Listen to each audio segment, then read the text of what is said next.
قال ما خطبكن إذ راوتن يوسف عن نفسه قلن حاش لله ما علمنا عليه من سوء قالت امرأة العزيز الآن حصحص الحق أنا راودته عن نفسه وإنه لمن الصادقين۔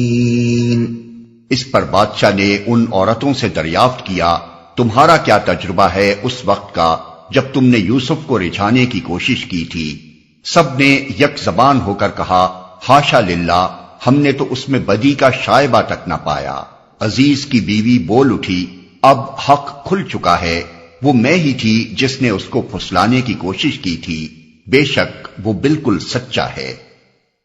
بادشاہ نے ان عورتوں سے دریافت کیا ممکن ہے کہ شاہی محل میں ان تمام خواتین کو جمع کر کے یہ شہادت لی گئی ہو، اور یہ بھی ممکن ہے کہ بادشاہ نے کسی معتمد خاص کو بھیج کر فردن فردن ان سے دریافت کرایا ہو۔ بے شک وہ بالکل سچا ہے۔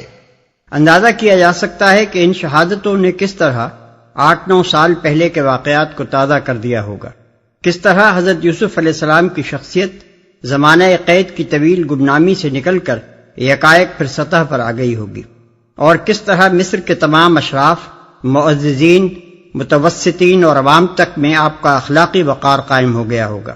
اوپر بائبل اور تلمود کے حوالے سے یہ بات گزر چکی ہے کہ بادشاہ نے اعلان عام کر کے تمام مملکت کے دانشمندوں اور علماء اور پیروں کو جمع کیا تھا، اور وہ سب اس کے خواب کا مطلب بیان کرنے سے عاجز ہو چکے تھے۔ اس کے بعد حضرت یوسف علیہ السلام نے اس کا مطلب بتایا۔ اس واقعے کی بنا پر پہلے ہی سے سارے ملک کی نگاہیں آپ کی ذات پر مرتکز ہو چکی ہوں گی۔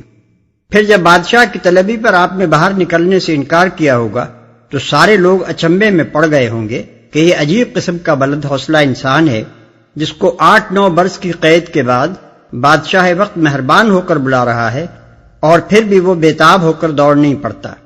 پھر جب لوگوں کو معلوم ہوا ہوگا کہ یوسف علیہ السلام نے اپنی رہائی قبول کرنے اور بادشاہ وقت کی ملاقات کو آنے کے لیے کیا شرط پیش کی ہے، تو سب کی نگاہیں اس تحقیقات کے نتیجے پر لگ گئی ہوں گی، اور جب لوگوں نے اس کا نتیجہ سنا ہوگا تو ملک کا بچہ بچہ اش اش کرتا رہ گیا ہوگا کہ کس قدر پاکیزہ سیرت کا ہے یہ انسان، جس کی طہارت نفس پر آج وہی لوگ گواہی دے رہے ہیں جنہوں نے مل جل کر کل اسے جیل میں ڈالا تھا۔ اس صورتحال پر اگر غور کیا جائے تو اچھی طرح سمجھ میں آ جاتا ہے کہ اس وقت حضرت یوسف علیہ السلام کے بام عروج پر پہنچنے کے لیے کس طرح فضا سازگار ہو چکی تھی۔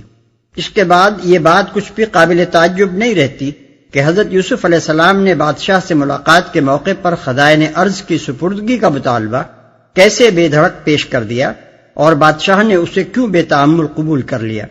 اگر بات صرف اسی قدر ہوتی کہ جیل کے قیدی نے بادشاہ کے خواب کی تعبیر بتا دی تھی تو ظاہر ہے کہ اس پر وہ زیادہ سے زیادہ کسی انعام کا اور خلاصی پا جانے کا مستحق ہو سکتا تھا۔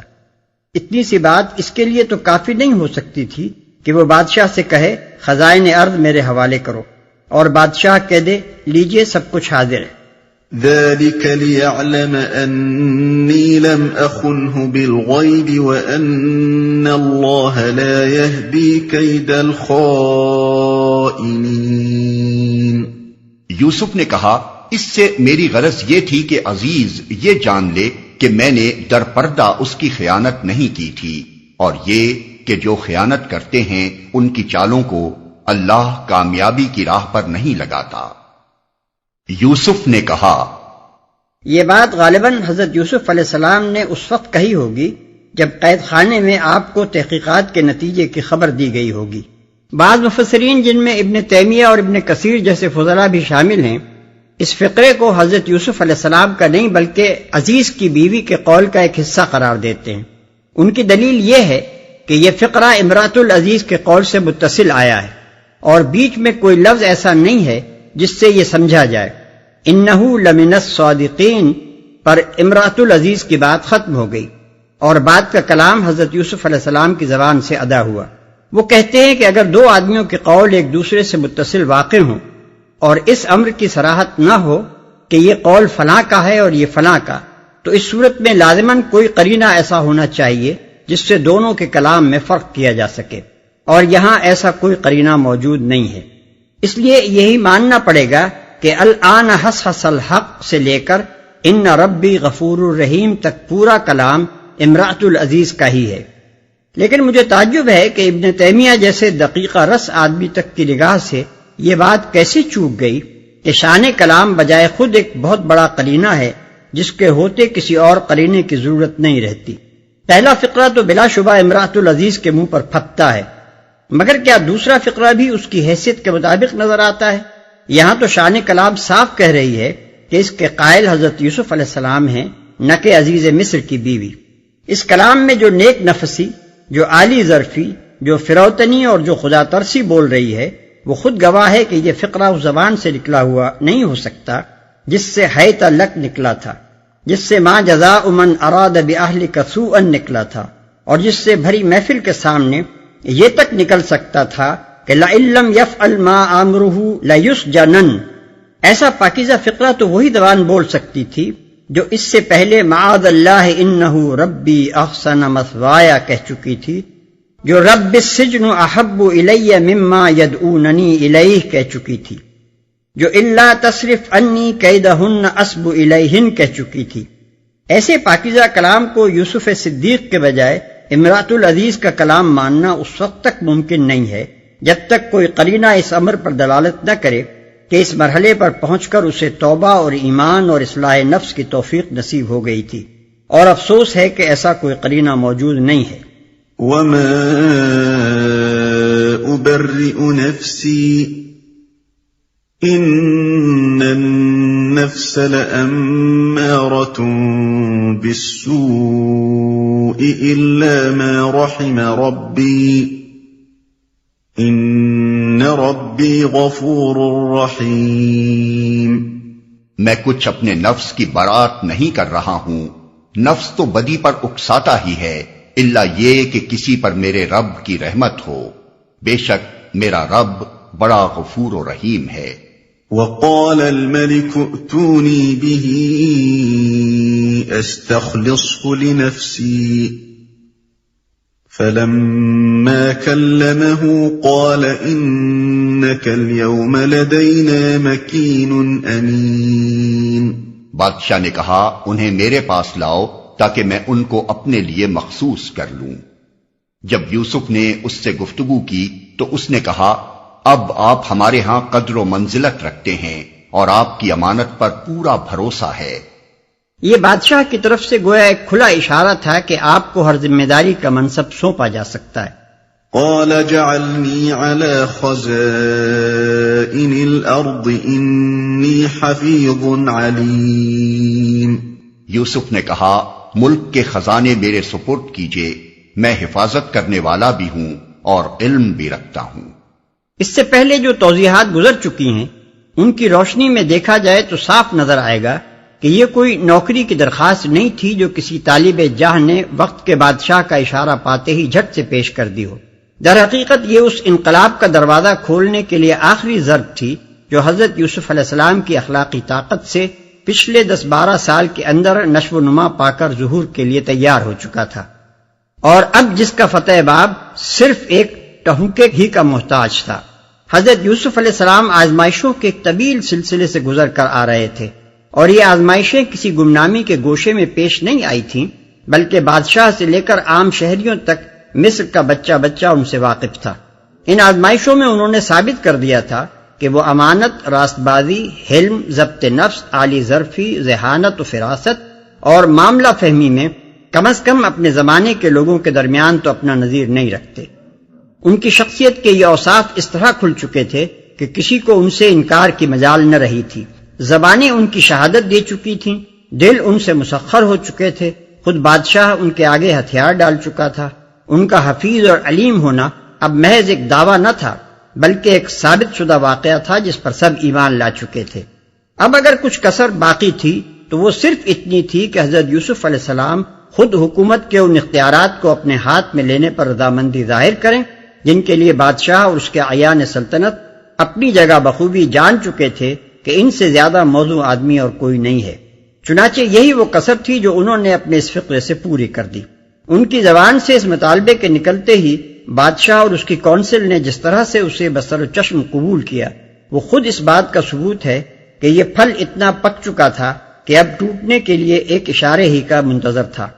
تلمود کا بیان ہے کہ حضرت یوسف علیہ السلام کو حکومت کے اختیارات سونپنے کا فیصلہ تنہا بادشاہی نے نہیں کیا تھا بلکہ پوری شاہی کونسل نے بالاتفاق اس کے حق میں رائے دی تھی۔ یہ اختیارات جو حضرت یوسف علیہ السلام نے مانگے اور ان کو سونپے گئے ان کی نوعیت کیا تھی؟ ناواقف لوگ یہاں خزائن ارض کے الفاظ اور آگے چل کر غلے کی تقسیم کا ذکر دیکھ کر قیاس کرتے ہیں کہ شاید یہ افسر خزانہ یا افسر مال یا قحط کمشنر یا وزیر مالیات یا وزیر غذائیات کی قسم کا کوئی عہدہ ہوگا، لیکن قرآن، بائبل اور تلمود کی متفقہ شہادت ہے کہ در حقیقت حضرت یوسف علیہ السلام سلطنت مصر کے مختار کل، رومی اصطلاح میں ڈکٹیٹر بنائے گئے تھے، اور ملک کا سیاہ سفید سب کچھ ان کے اختیار میں دے دیا گیا تھا۔ قرآن کہتا ہے کہ جب حضرت یعقوب علیہ السلام مصر پہنچے ہیں اس وقت حضرت یوسف علیہ السلام تخت نشین تھے۔ وَرَفَعَ أَبَوَيْهِ عَلَى الْعَرْشِ، حضرت یوسف علیہ السلام کی اپنی زبان سے نکلا ہوا یہ فقرہ قرآن میں منقول ہے کہ اے میرے رب تو نے مجھے بادشاہی عطا کی، رب قد آتیتنی من الملک۔ پیالے کی چوری کے موقع پر سرکاری ملازم حضرت یوسف علیہ السلام کے پیالے کو بادشاہ کا پیالہ کہتے ہیں۔ قالوا نفقد سواء الملک، اور اللہ تعالیٰ مصر پر ان کے اقتدار کی کیفیت یہ بیان فرماتا ہے کہ ساری سرزمین مصر ان کی تھی۔ یتبع منها حیث یشاء، رہی بائبل تو وہ شہادت دیتی ہے کہ فرعون نے یوسف علیہ السلام سے کہا سو تو میرے گھر کا مختار ہوگا اور میری ساری رعایا تیرے حکم پر چلے گی، فقط تخت کا مالک ہونے کے سبب سے میں بزرگ تر ہوں گا۔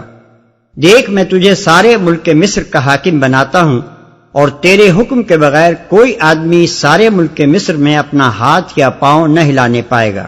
اور فرعون نے یوسف کا نام زفینات فعنی یعنی دنیا کا نجات دہندہ رکھا۔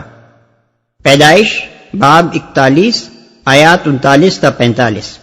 اور تلمود کہتی ہے کہ یوسف علیہ السلام کے بھائیوں نے مصر سے واپس جا کر اپنے والد سے حاکم مصر یعنی یوسف علیہ السلام کی تعریف کرتے ہوئے بیان کیا کہ اپنے ملک کے باشندوں پر اس کا اقتدار سب سے بالا ہے، اس کے حکم پر وہ نکلتے اور اسی کے حکم پر وہ داخل ہوتے ہیں، اس کی زبان سارے ملک پر فرمانروائی کرتی ہے، کسی معاملے میں فرعون کے اذن کی ضرورت نہیں ہوتی۔ دوسرا سوال یہ ہے کہ حضرت یوسف علیہ السلام نے یہ اختیارات کس غرض کے لیے مانگے تھے؟ انہوں نے اپنی خدمات اس لیے پیش کی تھی کہ کافر حکومت کے نظام کو اس کے کافرانہ اصول و قوانین ہی پر چلائیں، یا ان کے پیش نظر یہ تھا کہ حکومت کا اقتدار اپنے ہاتھ میں لے کر ملک کے نظام تمدن و اخلاق و سیاست کو اسلام کے مطابق ڈھال دیں؟ اس سوال کا بہترین جواب وہ ہے جو علامہ زمخشری نے اپنی تفسیر کشاف میں دیا ہے۔ وہ لکھتے ہیں حضرت یوسف علیہ السلام نے اجعلنی علی خزائن الارض جو فرمایا تو اس سے ان کی غرض صرف یہ تھی کہ ان کو اللہ تعالیٰ کے احکام جاری کرنے اور حق قائم کرنے اور عدل پھیلانے کا موقع مل جائے، اور وہ اس کام کو انجام دینے کی طاقت حاصل کر لیں جس کے لیے انبیاء بھیجے جاتے ہیں۔ انہوں نے بادشاہی کی محبت اور دنیا کے لالچ میں یہ مطالبہ نہیں کیا تھا، بلکہ یہ جانتے ہوئے کیا تھا کہ کوئی دوسرا شخص ان کے سوا ایسا نہیں ہے جو اس کام کو انجام دے سکے۔ اور سچ یہ ہے کہ یہ سوال دراصل ایک اور سوال پیدا کرتا ہے جو اس سے بھی زیادہ اہم اور بنیادی سوال ہے، اور وہ یہ ہے کہ حضرت یوسف علیہ السلام آیا پیغمبر بھی تھے یا نہیں؟ اگر پیغمبر تھے تو کیا قرآن میں ہم کو پیغمبری کا یہی تصور ملتا ہے کہ اسلام کا داعی خود نظام کفر کو کافرانہ اصولوں پر چلانے کے لیے اپنی خدمات پیش کرے؟ بلکہ یہ سوال اس پر بھی ختم نہیں ہوتا، اس سے بھی زیادہ نازک اور سخت ایک دوسرے سوال پر جا کر ٹھہرتا ہے، یعنی یہ کہ حضرت یوسف علیہ السلام ایک راست باز آدمی بھی تھے یا نہیں؟ اگر راست باز تھے تو کیا ایک راست باز انسان کا یہی کام ہے کہ قید خانے میں تو وہ اپنی پیغمبرانہ دعوت کا آغاز اس سوال سے کرے کہ بہت سے رب بہتر ہیں یا وہ ایک اللہ جو سب پر غالب ہے، اور بار بار اہل مصر پر بھی واضح کر دے کہ تمہارے ان بہت سے متفرق خود ساختہ خداؤں میں سے ایک یہ شاہ مصر بھی ہے، اور صاف صاف اپنے مشن کا بنیادی عقیدہ یہ بیان کرے کہ فرما روائی کا اقتدار خدا واحد کے سوا کسی کے لیے نہیں ہے۔ مگر جب عملی آزمائش کا وقت آئے تو وہی شخص خود اس نظام حکومت کا خادم بلکہ ناظم اور محافظ اور پشت پناہ تک بن جائے جو شاہ مصر کی ربوبیت میں چل رہا تھا، اور جس کا بنیادی نظریہ فرمانروائی کے اختیارات خدا کے لیے نہیں بلکہ بادشاہ کے لیے ہیں تھا۔ حقیقت یہ ہے کہ اس مقام کی تفسیر میں دور الخطات کے مسلمانوں نے کچھ اسی ذہنیت کا اظہار کیا ہے جو کبھی یہودیوں کی خصوصیت تھی۔ یہ یہودیوں کا حال تھا کہ جب وہ ذہنی و اخلاقی پستی میں مبتلا ہوئے تو پچھلی تاریخ میں جن جن بزرگوں کی سیرتیں ان کو بلندی پر چڑھنے کا سبق دیتی تھیں، ان سب کو وہ نیچے گرا کر اپنے مرتبے پر اتار لائے تاکہ اپنے لیے اور زیادہ نیچے گرنے کا بہانہ پیدا کریں۔ افسوس کہ یہی کچھ مسلمانوں نے بھی کیا۔ انہیں کافر حکومتوں کی چاکری کرنی تھی، مگر اس پستی میں گرتے ہوئے اسلام اور اس کے علمبرداروں کی بلندی دیکھ کر انہیں شرم آئی، لہذا اس شرم کو مٹانے اور اپنے ضمیر کو راضی کرنے کے لیے یہ اپنے ساتھ اس جلیل القدر پیغمبر کو بھی خدمت کفر کی گہرائی میں لے گرے، جس کی زندگی دراصل انہیں یہ سبق دے رہی تھی کہ اگر کسی ملک میں ایک اور صرف ایک مرد مومن بھی خالص اسلامی اخلاق اور ایمانی فراست و حکمت کا حامل ہو تو وہ تنہا مجرد اپنے اخلاق اور اپنی حکمت کے زور سے اسلامی انقلاب برپا کر سکتا ہے، اور یہ کہ مومن کی اخلاقی طاقت بشرطے کہ وہ اس کا استعمال جانتا ہو اور اسے استعمال کرنے کا ارادہ بھی رکھتا ہو، فوج اور اسلحہ اور سر و سامان کے بغیر بھی ملک فتح کر سکتی ہے اور سلطنتوں کو مسخر کر لیتی ہے۔ وَكَذَلِكَ مَكَّنَّا لِيُوسُفَ فِي الْأَرْضِ يَتَبَوَّأُ مِنْهَا حَيْثُ يَشَاءُ نُصِيبُ بِرَحْمَتِنَا مَن نَّشَاءُ وَلَا نُضِيعُ أَجْرَ الْمُحْسِنِينَ۔ اس طرح ہم نے اس سرزمین میں یوسف کے لیے اقتدار کی راہ ہموار کی۔ وہ مختار تھا کہ اس میں جہاں چاہے اپنی جگہ بنائے۔ ہم اپنی رحمت سے جس کو چاہتے ہیں نوازتے ہیں، نیک لوگوں کا اجر ہمارے ہاں مارا نہیں جاتا۔ اس میں جہاں چاہے اپنی جگہ بنائے، یعنی اب ساری سرزمین مصر اس کی تھی، اس کی ہر جگہ کو وہ اپنی جگہ کہہ سکتا تھا۔ وہاں کوئی گوشہ بھی ایسا نہ رہا تھا جو اس سے روکا جا سکتا ہو۔ یہ گویا اس کامل تسلط اور ہمگیر اقتدار کا بیان ہے جو حضرت یوسف علیہ السلام کو اس ملک پر حاصل تھا۔ قدیم مفسرین بھی اس آیت کی یہی تفسیر کرتے ہیں۔ چنانچہ ابن زید کے حوالے سے علامہ ابن جریر طبری نے اپنی تفسیر میں اس کے معنی یہ بیان کیے ہیں کہ ہم نے یوسف علیہ السلام کو ان سب چیزوں کا مالک بنا دیا جو مصر میں تھیں۔ دنیا کے اس حصے میں وہ جہاں جو کچھ چاہتا کر سکتا تھا۔ وہ سرزمین اس کے حوالے کر دی گئی تھی، حتیٰ کہ اگر وہ چاہتا کہ فرعون کو اپنا زیر دست کر لے اور خود اس سے بالاتر ہو جائے تو یہ بھی کر سکتا تھا۔ دوسرا قول علامہ موصوف نے وَجَاءَ إِخْوَةُ يُوسُفَ فَدَخَلُوا عَلَيْهِ فَعَرَفَهُمْ وَهُمْ لَهُ مُنْكِرُونَ۔ یوسف کے بھائی مصر آئے اور اس کے ہاں حاضر ہوئے، اس نے انہیں پہچان لیا مگر وہ اس سے ناآشنا تھے۔ یوسف کے بھائی مصر آئے اور اس کے ہاں حاضر ہوئے۔ یہاں پھر 7-8 برس کے واقعات درمیان میں چھوڑ کر سلسلہ بیان اس جگہ سے جوڑ دیا گیا ہے جہاں سے بنی اسرائیل کے مصر منتقل ہونے اور حضرت یعقوب علیہ السلام کو اپنے گم شدہ صاحبزادے کا پتہ ملنے کی ابتدا ہوتی ہے۔ بیچ میں جو واقعات چھوڑ دیے گئے ہیں ان کا خلاصہ یہ ہے کہ خواب والی پیش خبری کے مطابق حضرت یوسف علیہ السلام کی حکومت کے پہلے 7 سال مصر میں انتہائی خوشحالی کے گزرے، اور ان ایام میں انہوں نے آنے والے قحط کے لیے وہ تمام پیش بندیاں کر لیں جن کا مشورہ بادشاہ کے خواب کی تعبیر بتاتے وقت وہ دے چکے تھے۔ اس کے بعد قحط کا دور شروع ہوا، اور یہ قحط صرف مصر ہی میں نہ تھا بلکہ آس پاس کے ممالک بھی اس کی لپیٹ میں آ گئے تھے۔ شام، فلسطین، شرق اردن، شمالی عرب، سب جگہ خشک سالی کا دورہ تھا۔ ان حالات میں حضرت یوسف علیہ السلام کے دانشمندانہ انتظام کی بدولت صرف مصر ہی وہ ملک تھا جہاں قحط کے باوجود غلے کی افراط تھی۔ اس لیے ہمسایہ ممالک کے لوگ مجبور ہوئے کہ غلہ حاصل کرنے کے لیے مصر کی طرف رجوع کریں۔ یہی وہ موقع تھا جب فلسطین سے حضرت یوسف علیہ السلام کے بھائی غلہ خریدنے کے لیے مصر پہنچے۔ غالباً حضرت یوسف علیہ السلام نے غلے کی اس طرح ضابطہ بندی کی ہوگی کہ بیرونی ممالک میں خاص اجازت ناموں کے بغیر اور خاص مقدار سے زیادہ غلہ نہ جا سکتا ہوگا۔ اس وجہ سے جب برادران یوسف نے غیر ملک سے آ کر غلہ حاصل کرنا چاہا ہوگا تو انہیں اس کے لیے خاص اجازت نامہ حاصل کرنے کی ضرورت پیش آئی ہوگی۔ اور اس طرح حضرت یوسف علیہ السلام کے سامنے ان کی پیشی کی نوبت آئی ہوگی، مگر وہ اس سے ناآشنا تھے۔ برادران یوسف کا آپ کو نہ پہچاننا کچھ بعید از قیاس نہیں ہے۔ جس وقت انہوں نے آپ کو کنویں میں پھینکا تھا اس وقت آپ صرف 17 سال کے لڑکے تھے، اور اب آپ کی عمر 38 سال کے لگ بھگ تھی۔ اتنی طویل مدت آدمی کو بہت کچھ بدل دیتی ہے۔ پھر یہ تو ان کے وہم و گمان میں بھی نہ تھا کہ جس بھائی کو وہ کنویں میں پھینک گئے تھے وہ آج مصر کا مختار مطلق ہوگا۔ وَلَمَّا جَهَّزَهُم بِجَهَازِهِمْ قَالَ ائْتُونِي بِأَخٍ لَّكُم مِّنْ أَبِيكُمْ أَلَا تَرَوْنَ أَنِّي أُوفِي الْكَيْلَ وَأَنَا خَيْرُ الْمُنزِلِينَ۔ پھر جب اس نے ان کا سامان تیار کروا دیا تو چلتے وقت ان سے کہا، اپنے سوتیلے بھائی کو میرے پاس لانا، دیکھتے نہیں ہو کہ میں کس طرح پیمانہ بھر کر دیتا ہوں اور کیسا اچھا مہمان نواز ہوں۔ فَإِن لَّمْ تَأْتُونِي بِهِ فَلَا كَيْلَ لَكُمْ عِندِي وَلَا تَقْرَبُونَ۔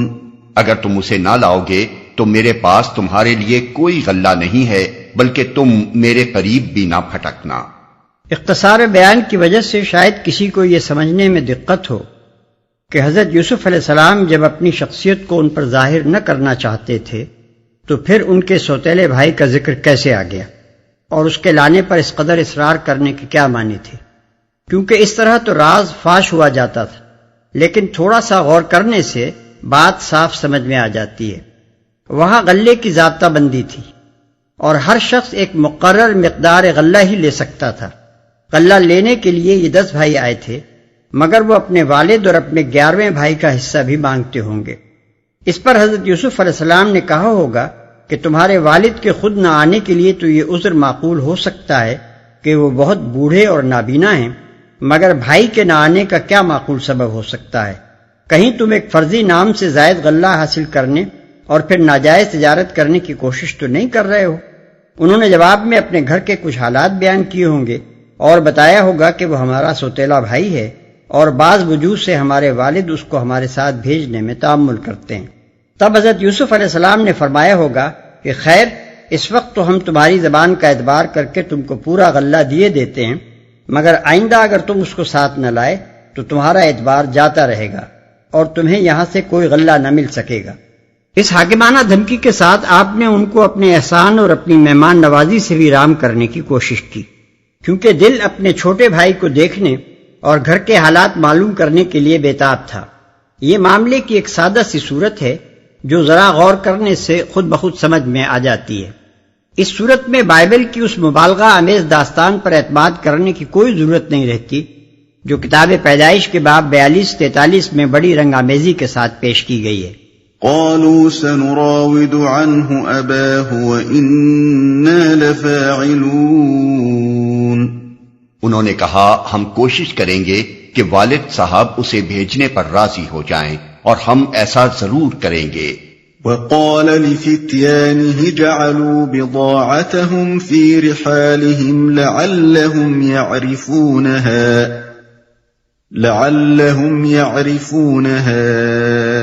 إذا انقلبوا إلى أهلهم لعلهم يرجعون۔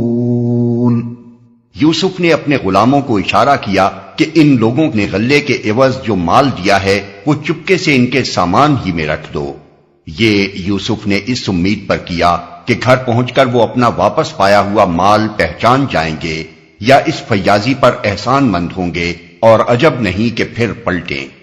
فَلَمَّا رَجَعُوا إِلَىٰ أَبِيهِمْ قَالُوا يَا أَبَانَا مُنِعَ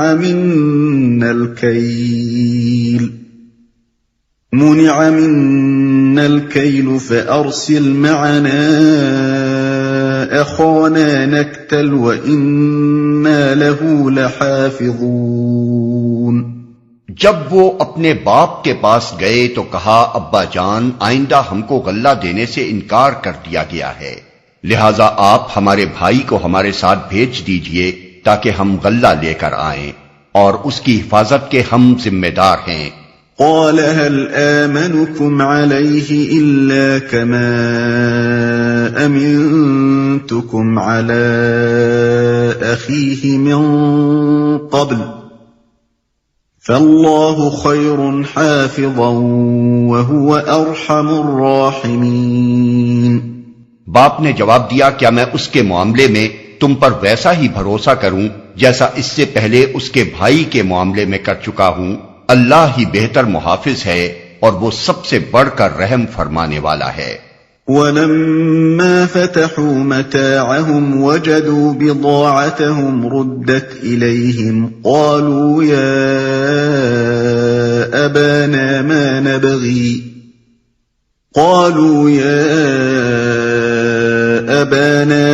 نَبْغِي هَذِهِ بِضَاعَتُنَا رُدَّتْ إِلَيْنَا ونمير أهلنا ونحفظ أخانا ونزداد كيل بعير ذلك كيل يسير۔ پھر جب انہوں نے اپنا سامان کھولا تو دیکھا کہ ان کا مال بھی انہیں واپس کر دیا گیا ہے۔ یہ دیکھ کر وہ پکار اٹھے ابا جان اور ہمیں کیا چاہیے، دیکھیے یہ ہمارا مال بھی ہمیں واپس دے دیا گیا ہے، بس اب ہم جائیں گے اور اپنے اہل و عیال کے لیے رسد لے آئیں گے، اپنے بھائی کی حفاظت بھی کریں گے اور ایک بار شتر اور زیادہ بھی لے آئیں گے، اتنے غلے کا اضافہ آسانی کے ساتھ ہو جائے گا۔ قال لن أرسله معكم حتى تؤتون موثقا من الله لتأتونني به إلا أن يحاط بكم فلما آتوه موثقهم قال الله على ما نقول وكيل۔ ان کے باپ نے کہا میں اس کو ہرگز تمہارے ساتھ نہ بھیجوں گا جب تک کہ تم اللہ کے نام سے مجھ کو پیمان نہ دے دو کہ اسے میرے پاس ضرور واپس لے کر آؤ گے، الا یہ کہ کہیں تم گھیر ہی لیے جاؤ۔ جب انہوں نے اس کو اپنے اپنے پیمان دے دیے تو اس نے کہا دیکھو ہمارے اس قول پر اللہ نگہبان ہے۔ وقال يا بني لا تدخلوا من باب واحد ودخلوا من أبواب متفرقة وما أغني عنكم من الله من شيء إن الحكم إلا لله عليه توكلت وَعَلَيْهِ فَلْيَتَوَكَّلِ الْمُتَوَكِّلُونَ۔ پھر اس نے کہا میرے بچوں، مصر کے دارالسلطنت میں ایک دروازے سے داخل نہ ہونا بلکہ مختلف دروازوں سے جانا، مگر میں اللہ کی مشیت سے تم کو نہیں بچا سکتا، حکم اس کے سوا کسی کا بھی نہیں چلتا، اسی پر میں نے بھروسہ کیا اور جس کو بھی بھروسہ کرنا ہو اسی پر کرے، بلکہ مختلف دروازوں سے جانا۔ اس سے اندازہ ہوتا ہے کہ یوسف علیہ السلام کے بعد ان کے بھائی کو بھیجتے وقت حضرت یعقوب علیہ السلام کے دل پر کیا کچھ گزر رہی ہوگی، مگر گو خدا پر بھروسہ تھا اور صبر و تسلیم میں ان کا مقام نہایت بلند تھا، مگر پھر بھی تھے تو انسان ہی، طرح طرح کے اندیشے دل میں آتے ہوں گے اور رہ رہ کر اس خیال سے کانپ اٹھتے ہوں گے کہ خدا جانے اب اس لڑکے کی صورت بھی دیکھ سکوں گا یا نہیں، اسی لیے وہ چاہتے ہوں گے کہ اپنی حد تک احتیاط میں کوئی کسر نہ اٹھا رکھی جائے۔ یہ احتیاطی مشورہ کہ مصر کے دارالسلطنت میں یہ سب بھائی ایک دروازے سے نہ جائیں، ان سیاسی حالات کا تصور کرنے سے صاف سمجھ میں آ جاتا ہے جو اس وقت پائے جاتے تھے۔ یہ لوگ سلطنت مصر کی سرحد پر آزاد قبائلی علاقے کے رہنے والے تھے۔ اہل مصر اس علاقے کے لوگوں کو اسی شبہ کی نگاہ سے دیکھتے ہوں گے جس نگاہ سے ہندوستان کی برطانوی حکومت آزاد سرحدی علاقے والوں کو دیکھتی رہی ہے۔ حضرت یعقوب علیہ السلام کو اندیشہ ہوا ہوگا کہ اس قحط کے زمانے میں اگر یہ لوگ ایک جتھا بنے ہوئے وہاں داخل ہوں گے تو شاید انہیں مشتبہ سمجھا جائے اور یہ گمان کیا جائے کہ یہاں لوٹ مار کی غرض سے آئے ہیں۔ پچھلی آیت میں حضرت یعقوب علیہ السلام کا یہ ارشاد کہ اللہ یہ کہ کہیں تم گھیر ہی لیے جاؤ، اس مضمون کی طرف خود اشارہ کر رہا ہے کہ یہ مشورہ سیاسی اسباب کی بنا پر تھا۔ وَلَمَّا دَخَلُوا مِنْ حَيْثُ أَمَرَهُمْ أَبُوهُمْ مَا كَانَ يُغْنِي عَنْهُمْ من الله من شيء ما كان يغني عنهم من الله من شيء إلا حاجة في نفس يعقوب قضاها وَإِنَّهُ لَذُو عِلْمٍ لِّمَا عَلَّمْنَاهُ وَلَٰكِنَّ أَكْثَرَ النَّاسِ لَا يَعْلَمُونَ۔ اور واقعہ بھی یہی ہوا کہ جب وہ اپنے باپ کی ہدایت کے مطابق شہر میں متفرق دروازوں سے داخل ہوئے تو اس کی یہ احتیاطی تدبیر اللہ کی مشیت کے مقابلے میں کچھ بھی کام نہ آ سکی۔ ہاں بس یعقوب کے دل میں جو ایک کھٹک تھی اسے دور کرنے کے لیے اس نے اپنی سی کوشش کر لی۔ بے شک وہ ہماری دی ہوئی تعلیم سے صاحب علم تھا، مگر اکثر لوگ معاملے کی حقیقت کو جانتے نہیں ہیں۔ اس کا مطلب یہ ہے کہ تدبیر اور توکل کے درمیان یہ ٹھیک ٹھیک توازن جو تم حضرت یعقوب علیہ السلام کے مذکورہ بالا اقوال میں پاتے ہو، یہ دراصل علم حقیقت کے اس فیضان کا نتیجہ تھا جو اللہ تعالیٰ کے فضل سے ان پر ہوا تھا۔ ایک طرف وہ عالم اسباب کے قوانین کے مطابق تمام ایسی تدبیریں کرتے ہیں جو عقل و فکر اور تجربے کی بنا پر اختیار کرنی ممکن تھی۔ بیٹوں کو ان کا پہلا جرم یاد دلا کر زجر و تنبیہ کرتے ہیں تاکہ وہ دوبارہ ویسا ہی جرم کرنے کی جرت نہ کریں۔ ان سے خدا کے نام پر عہد و پیمان لیتے ہیں کہ سوتیلے بھائی کی حفاظت کریں گے، اور وقت کے سیاسی حالات کو دیکھتے ہوئے جس احتیاطی تدبیر کی ضرورت محسوس ہوتی ہے اسے بھی استعمال کرنے کا حکم دیتے ہیں تاکہ اپنی حد تک کوئی خارجی سبب بھی ایسا نہ رہنے دیا جائے جو ان لوگوں کے گھر جانے کا موجب ہو۔ مگر دوسری طرف ہر آن یہ بات ان کے پیش نظر ہے اور اس کا بار بار اظہار کرتے ہیں کہ کوئی انسانی تدبیر اللہ کی مشیت کو نافذ ہونے سے نہیں روک سکتی، اور اصل حفاظت اللہ کی حفاظت ہے، اور بھروسہ اپنی تدبیروں پر نہیں بلکہ اللہ ہی کے فضل پر ہونا چاہیے۔ یہ صحیح توازن اپنی باتوں میں اور اپنے کاموں میں صرف وہی شخص قائم کر سکتا ہے جو حقیقت کا علم رکھتا ہو، جو یہ بھی جانتا ہو کہ حیات دنیا کے ظاہری پہلو میں اللہ کی بنائی ہوئی فطرت انسان سے کس صحیح و عمل کا تقاضا کرتی ہے، اور اس سے بھی واقف ہو کہ اس ظاہر کے پیچھے جو حقیقت نفس الامری پوشیدہ ہے اس کی بنا پر اصل کار فرما طاقت کون سی ہے، اور اس کے ہوتے ہوئے اپنے صحیح و عمل پر انسان کا بھروسہ کس قدر بے بنیاد ہے۔ یہی وہ بات ہے جس کو اکثر لوگ نہیں جانتے۔ ان میں سے جس کے ذہن پر ظاہر کا غلبہ ہوتا ہے وہ توکل سے غافل ہو کر تدبیر ہی کو سب کچھ سمجھ بیٹھتا ہے، اور جس کے دل پر باطن چھا جاتا ہے وہ تدبیر سے بے پرواہ ہو کر نرے توکل ہی کے بل پر زندگی کی گاڑی چلانا چاہتا ہے۔ وَلَمَّا دَخَلُوا عَلَى يُوسُفَ آوَى إِلَيْهِ أَخَاهُ قَالَ إِنِّي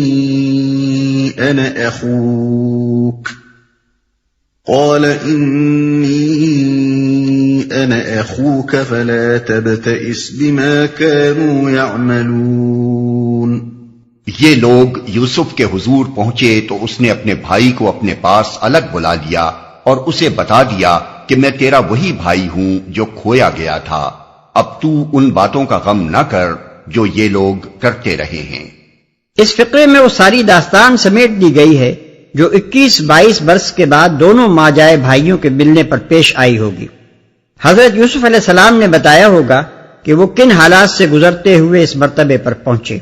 بنیامین نے بتایا ہوگا کہ ان کے پیچھے سوتیلے بھائیوں نے ان کے ساتھ کیا کیا بدسلوکیاں کی۔ پھر حضرت یوسف علیہ السلام نے بھائی کو تسلی دی ہوگی کہ اب تم میرے پاس ہی رہو گے، ان ظالموں کے پنجے میں تم کو دوبارہ نہیں جانے دوں گا۔ بعید نہیں کہ اسی موقع پر دونوں بھائیوں میں یہ بھی طے ہو گیا ہوگا کہ بنیامین کو مصر میں روک رکھنے کے لیے کیا تدبیر کی جائے جس سے وہ پردہ بھی پڑا رہے جو حضرت یوسف علیہ السلام مصلحتاً ابھی ڈالے رکھنا چاہتے تھے۔ فَلَمَّا جَهَّزَهُم بِجَهَازِهِمْ جَعَلَ السِّقَايَةَ فِي رَحْلِ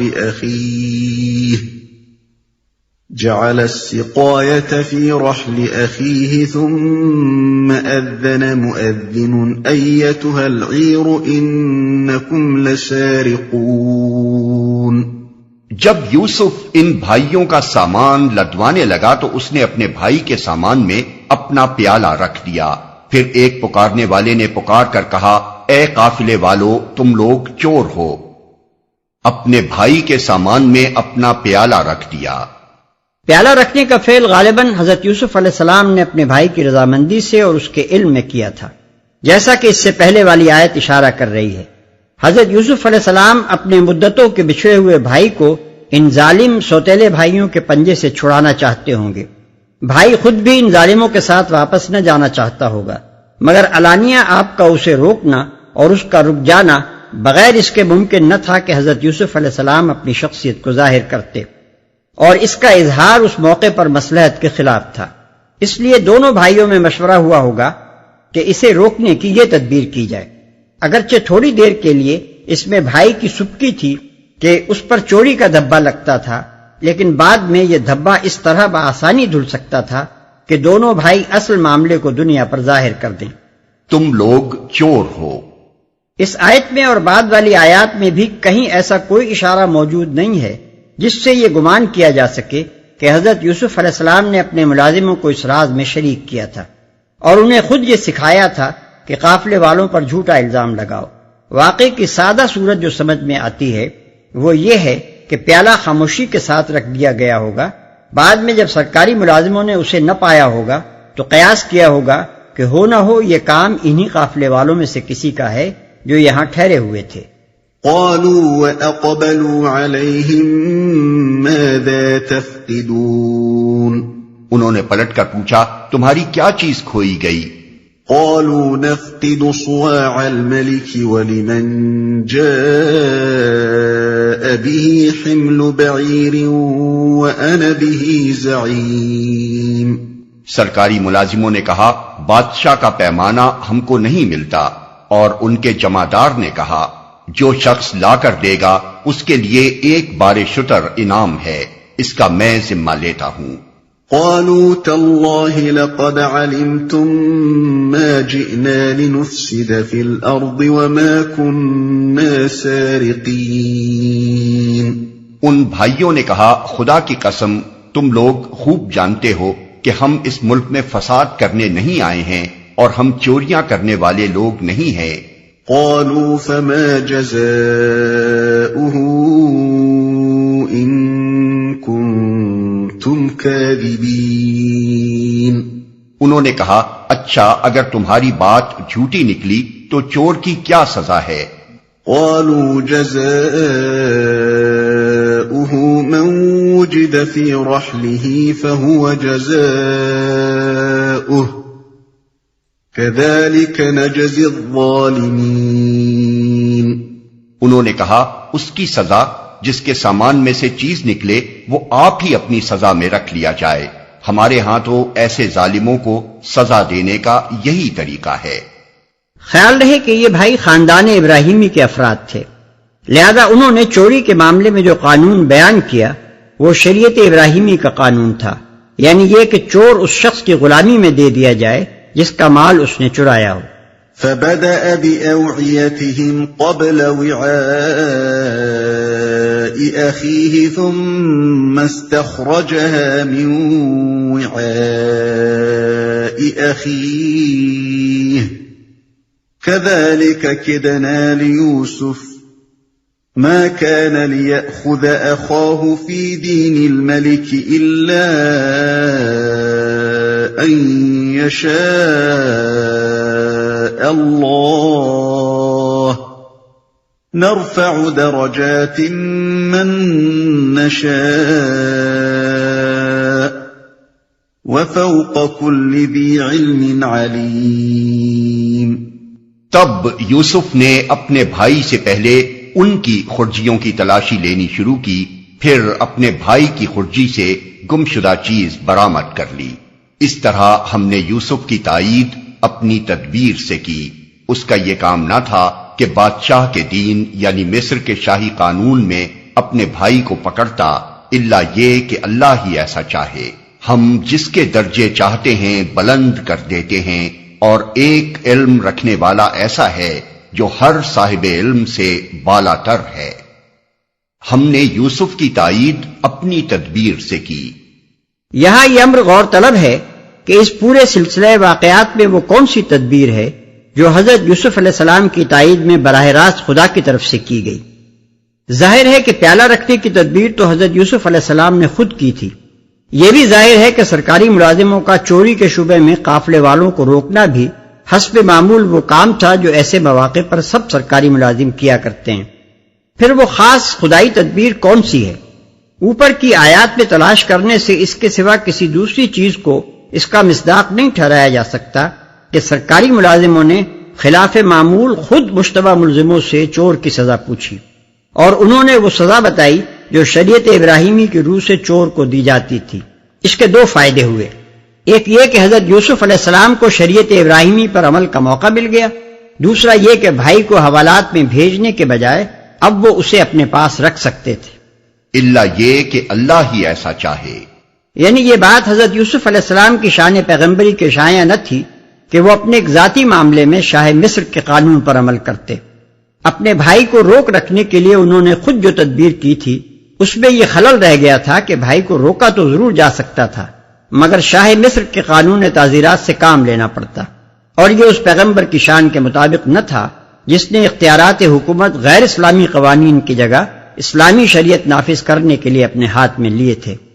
اگر اللہ چاہتا تو اپنے نبی کو اس بدنما غلطی میں مبتلا ہو جانے دیتا، مگر اس نے یہ گوارا نہ کیا کہ یہ دھبا اس کے دامن پر رہ جائے، اس لیے اس نے براہ راست اپنی تدبیر سے یہ راہ نکال دی کہ اتفاقاً برادران یوسف سے چور کی سزا پوچھ لی گئی، اور انہوں نے اس کے لیے شریعت ابراہیمی کا قانون بیان کر دیا۔ یہ چیز اس لحاظ سے بالکل برمحل تھی کہ برادران یوسف مصری رعایا نہ تھے، ایک آزاد علاقے سے آئے ہوئے لوگ تھے، لہذا اگر وہ خود اپنے ہاں کے دستور کے مطابق اپنے آدمی کو اس شخص کی غلامی میں دینے کے لیے تیار تھے جس کا مال اس نے چرایا تھا، تو پھر مصری قانون تعزیرات سے اس معاملے میں مدد لینے کی کوئی ضرورت ہی نہ تھی۔ یہی وہ چیز ہے جس کو بعد کی دو آیتوں میں اللہ تعالیٰ نے اپنے احسان اور اپنی علمی برتری سے تعبیر فرمایا ہے۔ ایک بندے کے لیے اس سے بڑھ کر بلندی درجہ اور کیا ہو سکتی ہے کہ اگر وہ کبھی بشری کمزوری کی بنا پر خود کسی لغزش میں مبتلا ہو رہا ہو تو اللہ تعالیٰ غیب سے اس کو بچانے کا انتظام فرما دے۔ ایسا بلند مرتبہ صرف انہی لوگوں کو ملا کرتا ہے جو اپنی سعی و عمل سے بڑی بڑی آزمائشوں میں اپنا محسن ہونا ثابت کر چکے ہوتے ہیں۔ اور اگرچہ حضرت یوسف علیہ السلام صاحب علم تھے، خود بہت دانشمندی کے ساتھ کام کرتے تھے، مگر پھر بھی اس موقع پر ان کے علم میں کسر رہ ہی گئی، اور اسے اس ہستی نے پورا کیا جو ہر صاحب علم سے بالاتر ہے۔ یہاں چند امور اور وضاحت طلب رہ جاتے ہیں جن پر ہم مختصر کلام کریں گے۔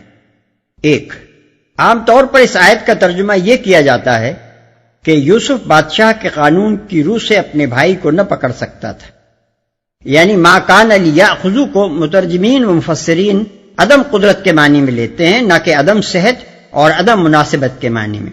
لیکن اول تو یہ ترجمہ و تفسیر عربی محاورے اور قرآنی استعمالات دونوں کے لحاظ سے ٹھیک نہیں ہے، کیونکہ عربی میں عموماً ما کان لہو بمعنی ما ینبغی لہ، ما صح لہو، ما استقام لہو وغیرہ آتا ہے، اور قرآن میں بھی یہ زیادہ تر اسی معنی میں آیا ہے۔ مثلا ما کان اللہ ان یتخذ من ولد ما کان لنا ان نشرک باللہ من شیء ما کان اللہ لیطلعکم علی الغیب ما کان اللہ لیضیع ایمانکم فما کان اللہ لیظلمہم ما کان اللہ لیذر المؤمنین علی ما انتم علیہ ما کان لمؤمن ان یقتل مؤمنا۔ دوسرے اگر اس کے وہ معنی لیے جائیں جو مترجمین و مفسرین بالعموم بیان کرتے ہیں تو بات بالکل محمل ہو جاتی ہے۔ بادشاہ کے قانون میں چور کو نہ پکڑ سکنے کی آخر وجہ کیا ہو سکتی ہے؟ کیا دنیا میں کبھی کوئی سلطنت ایسی بھی رہی ہے جس کا قانون چور کو گرفتار کرنے کی اجازت نہ دیتا ہو؟ دو، اللہ تعالیٰ نے شاہی قانون کے لیے دین الملک کا لفظ استعمال کر کے خود اس مطلب کی طرف اشارہ فرما دیا ہے جو ما کان لیأخذوا سے لیا جانا چاہیے۔ ظاہر ہے کہ اللہ کا پیغمبر زمین میں دین اللہ جاری کرنے کے لیے مبعوث ہوا تھا، نہ کہ دین الملک جاری کرنے کے لیے۔ اگر حالات کی مجبوری سے اس کی حکومت میں اس وقت تک پوری طرح دین الملک کی جگہ دین اللہ جاری نہ ہو سکا تھا، تب بھی کم از کم پیغمبر کا اپنا کام تو یہ نہ تھا کہ اپنے ایک شخصی معاملے میں دین الملک پر عمل کرے۔ لہذا حضرت یوسف علیہ السلام کا دین الملک کے مطابق اپنے بھائی کو نہ پکڑنا اس بنا پر نہیں تھا کہ دین الملک میں ایسا کرنے کی گنجائش نہ تھی، بلکہ اس کی وجہ صرف یہ تھی کہ پیغمبر ہونے کی حیثیت سے اپنی ذاتی حد تک دین اللہ پر عمل کرنا ان کا فرض تھا اور دین الملک کی پیروی ان کے لیے قطعاً نامناسب تھی۔ 3، قانون ملکی یعنی لا آف دا لینڈ کے لیے لفظ دین استعمال کر کے اللہ تعالیٰ نے معنی دین کی وسعت پوری طرح واضح کر دی ہے۔ اس سے ان لوگوں کے تصور دین کی جڑ کٹ جاتی ہے جو انبیاء علیہم السلام کی دعوت کو صرف عام مذہبی معنوں میں خدائے واحد کی پوجا کرانے اور محض چند مذہبی مراسم و عقائد کی پابندی کرا لینے تک محدود سمجھتے ہیں، اور یہ خیال کرتے ہیں کہ انسانی تمدن، سیاست، معیشت، عدالت، قانون اور ایسے ہی دوسرے دنیاوی امور کا کوئی تعلق دین سے نہیں ہے، یا اگر ہے بھی تو ان امور کے بارے میں دین کی ہدایات محض اختیاری سفارشات ہیں جن پر اگر عمل ہو جائے تو اچھا ہے، ورنہ انسانوں کے اپنے بنائے ہوئے اصول و ضوابط قبول کرنے میں بھی کوئی مذائقہ نہیں۔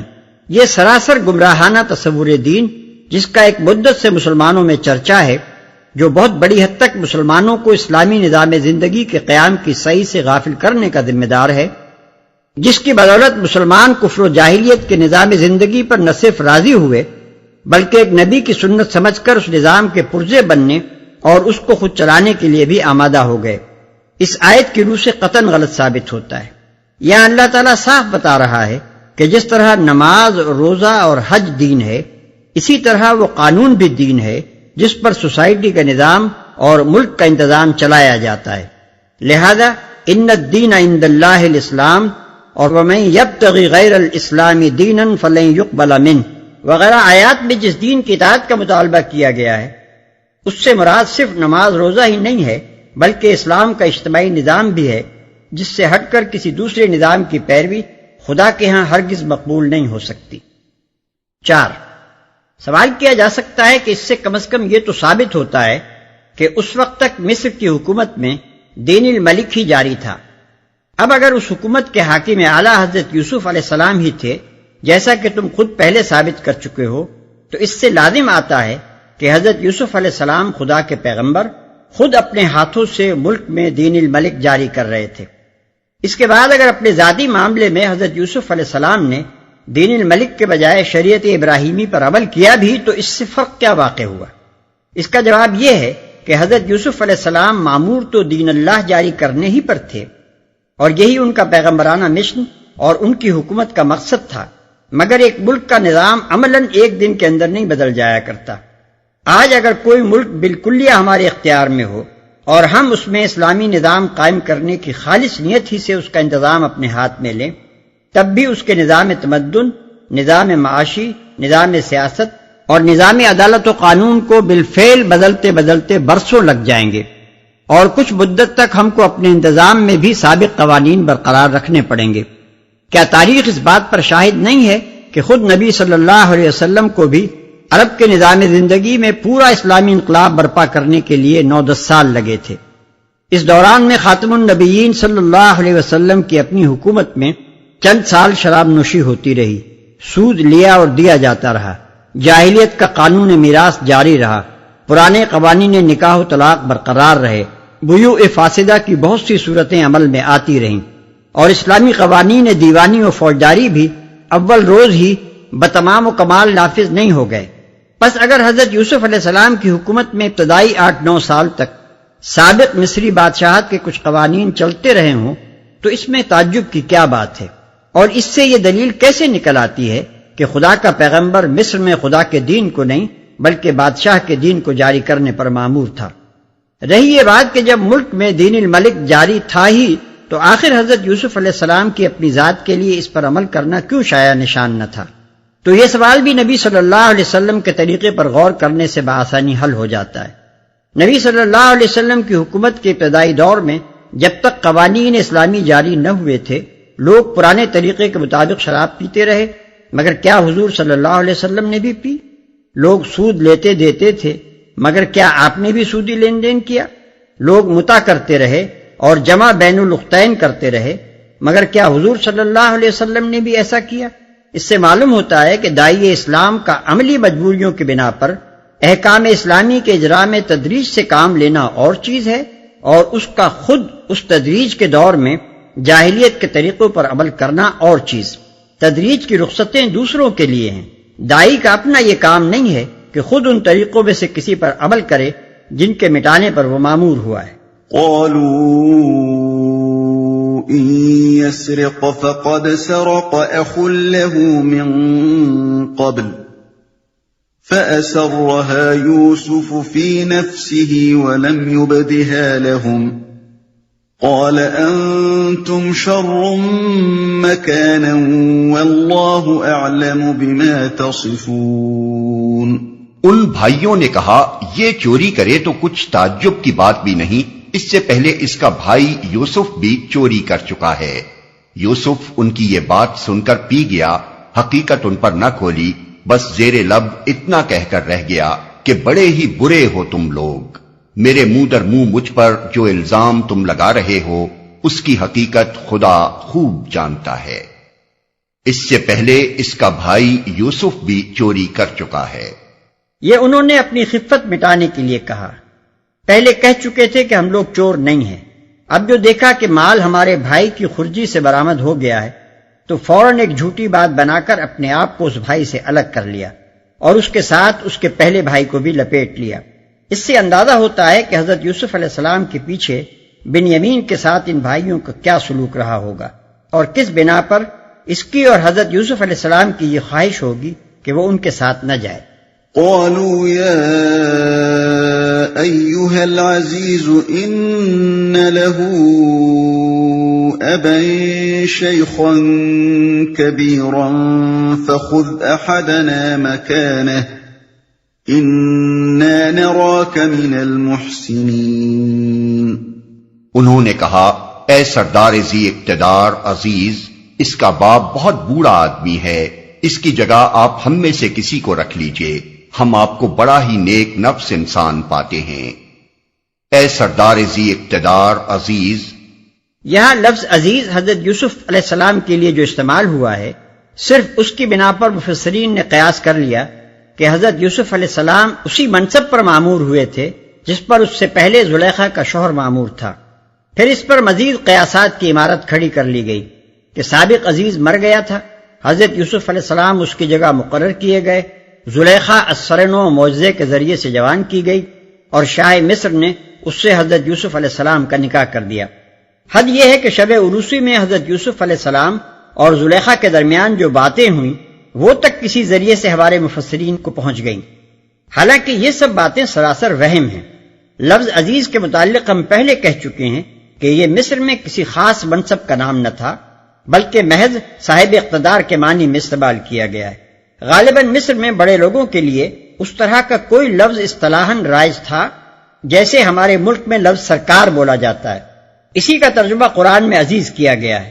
رہا زلیخا سے حضرت یوسف علیہ السلام کا نکاح، تو اس افسانے کی بنیاد صرف یہ ہے کہ بائبل اور تلمود میں فوتیفرا کی بیٹی اسنات سے ان کے نکاح کی روایت بیان کی گئی ہے اور زلیخا کے شوہر کا نام فوتیفار تھا۔ یہ چیزیں اسرائیلی روایات سے نقل در نقل ہوتی ہوئی مفسرین تک پہنچی اور جیسا کہ زبانی افواہوں کا قاعدہ ہے، فوتیفرا بآسانی فوتیفار بن گیا، بیٹی کی جگہ بیوی کو مل گئی اور بیوی لامحالہ زلیخا ہی تھی، لہذا اس سے حضرت یوسف علیہ السلام کا نکاح کرنے کے لیے فوتیفار کو مار دیا گیا اور اس طرف یوسف زلیخا کی تصنیف مکمل ہو گئی۔ قال معاذ الله أن نأخذ إلا من وجدنا متاعنا عنده إنا إذا لظالمون۔ یوسف نے کہا پناہ بخدا دوسرے کسی شخص کو ہم کیسے رکھ سکتے ہیں؟ جس کے پاس ہم نے اپنا مال پایا ہے اس کو چھوڑ کر دوسرے کو رکھیں گے تو ہم ظالم ہوں گے۔ جس کے پاس ہم نے اپنا مال پایا ہے۔ احتیاط ملاحظہ ہو کہ چور نہیں کہتے بلکہ صرف یہ کہتے ہیں کہ جس کے پاس ہم نے اپنا مال پایا ہے۔ اسی کو اصطلاح شرع میں توریہ کہتے ہیں، یعنی حقیقت پر پردہ ڈالنا یا امر واقعہ کو چھپانا۔ جب کسی مظلوم کو ظالم سے بچانے یا کسی بڑے مظلمہ کو دفع کرنے کی کوئی صورت اس کے سوا نہ ہو کہ کچھ خلاف واقعہ بات کہی جائے یا کوئی خلاف حقیقت ہیلا کیا جائے، تو ایسی صورت میں ایک پرہیزگار آدمی صریح جھوٹ بولنے سے اعتراض کرتے ہوئے ایسی بات کہنے یا ایسی تدبیر کرنے کی کوشش کرے گا جس سے حقیقت کو چھپا کر بدی کو دفع کیا جا سکے۔ ایسا کرنا شرع و اخلاق میں جائز ہے، بشرطے کہ محض کام نکالنے کے لیے ایسا نہ کیا جائے بلکہ کسی بڑی برائی کو دور کرنا ہو۔ اب دیکھیے کہ اس سارے معاملے میں حضرت یوسف علیہ السلام نے کس طرح جائز توریہ کی شرائط پوری کی ہیں۔ بھائی کی رضامندی سے اس کے سامان میں پیالہ رکھ دیا، مگر ملازموں سے یہ نہیں کہا کہ اس پر چوری کا الزام لگاؤ۔ پھر جب سرکاری ملازم چوری کے الزام میں ان لوگوں کو پکڑ لائے تو خاموشی کے ساتھ اٹھ کر تلاشی لے لی۔ پھر اب جو ان بھائیوں نے کہا کہ بنیامین کی جگہ ہم میں سے کسی کو رکھ لیجئے، تو اس کے جواب میں بس انہی کی بات ان پر الٹ دی کہ تمہارا اپنا فتویٰ یہ تھا کہ جس کے سامان میں سے تمہارا مال نکلے وہی رکھ لیا جائے، سو اب تمہارے سامنے بنیامین کے سامان میں سے ہمارا مال نکلا ہے اور اسی کو ہم رکھے لیتے ہیں، دوسرے کو اس کی جگہ کیسے رکھ سکتے ہیں؟ اس قسم کے توریہ کی مثالیں خود نبی صلی اللہ علیہ وسلم کے غزوات میں بھی ملتی ہیں، اور کسی دلیل سے بھی اس کو اخلاقاً معیوب نہیں کہا جا سکتا۔ فَلَمَّا اسْتَيْأَسُوا مِنْهُ خَلَصُوا نَجِيًّا قَالَ كَبِيرُهُمْ أَلَمْ تَعْلَمُوا أَنَّ أَبَاكُمْ قَدْ أَخَذَ عَلَيْكُمْ مَوْثِقًا مِّنَ اللَّهِ وَمِن قَبْلُ مَا فَرَّطتُمْ فِي يُوسُفَ فَلَنْ أَبْرَحَ الْأَرْضَ حَتَّى يَأْذَنَ لِي أَبِي أَوْ يَحْكُمَ اللَّهُ لِي وَهُوَ خَيْرُ الْحَاكِمِينَ۔ جب وہ یوسف سے مایوس ہو گئے تو ایک گوشے میں جا کر آپس میں مشورہ کرنے لگے۔ ان میں جو سب سے بڑا تھا وہ بولا، تم جانتے نہیں ہو کہ تمہارے والد تم سے خدا کے نام پر کیا عہد و پیمان لے چکے ہیں، اور اس سے پہلے یوسف کے معاملے میں جو زیادتی تم کر چکے ہو وہ بھی تم کو معلوم ہے۔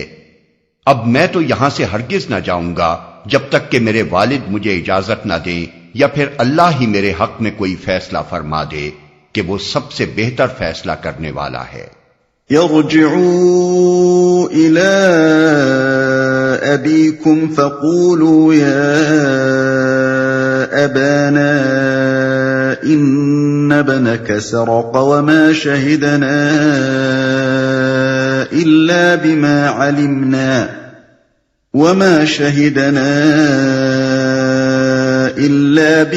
علمنا وما كنا للغيب حافظين۔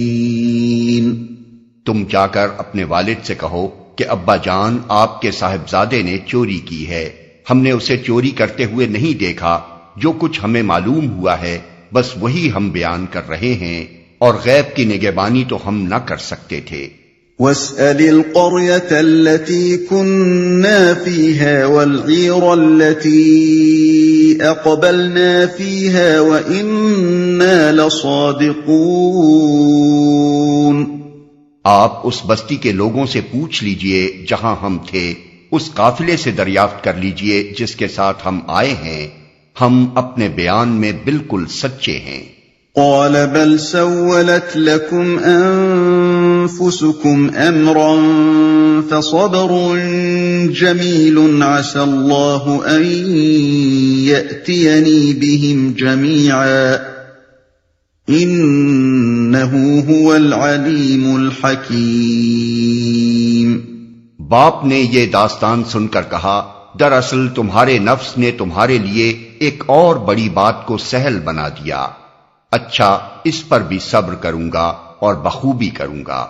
کیا بعید ہے کہ اللہ ان سب کو مجھ سے لا ملائے، وہ سب کچھ جانتا ہے اور اس کے سب کام حکمت پر مبنی ہیں۔ ایک اور بڑی بات کو سہل بنا دیا، یعنی تمہارے نزدیک یہ باور کر لینا بہت آسان ہے کہ میرا بیٹا جس کے حسن سیرت سے میں خوب واقف ہوں ایک پیالے کی چوری کا مرتکب ہو سکتا ہے۔ پہلے تمہارے لیے اپنے ایک بھائی کو جان بوجھ کر گم کر دینا اور اس کے قمیص پر جھوٹا خون لگا کر لے آنا بہت آسان کام ہو گیا تھا، اب ایک دوسرے بھائی کو واقعی چور مان لینا اور مجھے آ کر اس کی خبر دینا بھی ویسا ہی آسان ہو گیا۔ وَتَوَلَّى عَنْهُمْ وَقَالَ يَا أَسَفَا عَلَى يُوسُفَ وَابْيَضَّتْ عَيْنَاهُ مِنَ الْحُزْنِ فَهُوَ كَظِيمٌ۔ پھر وہ ان کی طرف سے منہ پھیر کر بیٹھ گیا اور کہنے لگا کہ ہائے یوسف، وہ دل ہی دل میں غم سے گھٹا جا رہا تھا اور اس کی آنکھیں سفید پڑ گئی تھیں۔ قالوا تالله تفتأ تذكر يوسف حتى تكون حرضا أو تكون من الهالكين۔ بیٹوں نے کہا خدا را آپ تو بس یوسف ہی کو یاد کیے جاتے ہیں، نوبت یہ آ گئی ہے کہ اس کے غم میں اپنے آپ کو گھلا دیں گے یا اپنی جان ہلاک کر ڈالیں گے۔ قال انما اشکو بثی وحزنی الى اللہ واعلم من اللہ ما لا تعلمون۔ اس نے کہا میں اپنی پریشانی اور اپنے غم کی فریاد اللہ کے سوا کسی سے نہیں کرتا، اور اللہ سے جیسا میں واقف ہوں تم نہیں ہو۔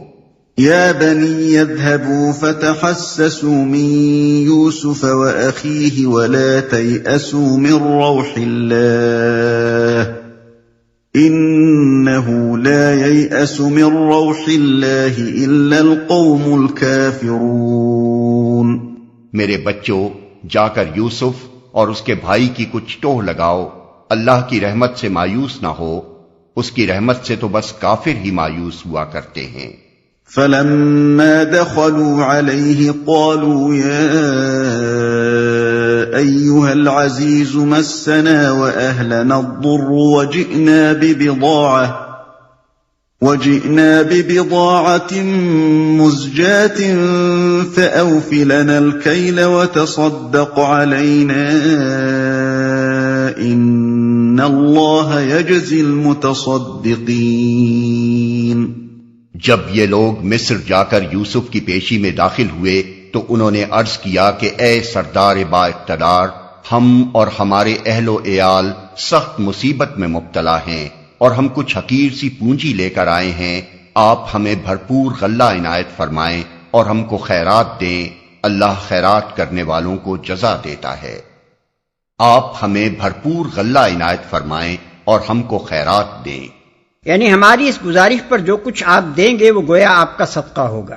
اس غلے کی قیمت میں جو پونجی ہم پیش کر رہے ہیں وہ تو بے شک اس لائق نہیں ہے کہ ہم کو اس قدر غلہ دیا جائے جو ہماری ضرورت کو کافی ہو۔ قال هل علمتم ما فعلتم بيوسف وأخيه إذ أنتم جاهلون۔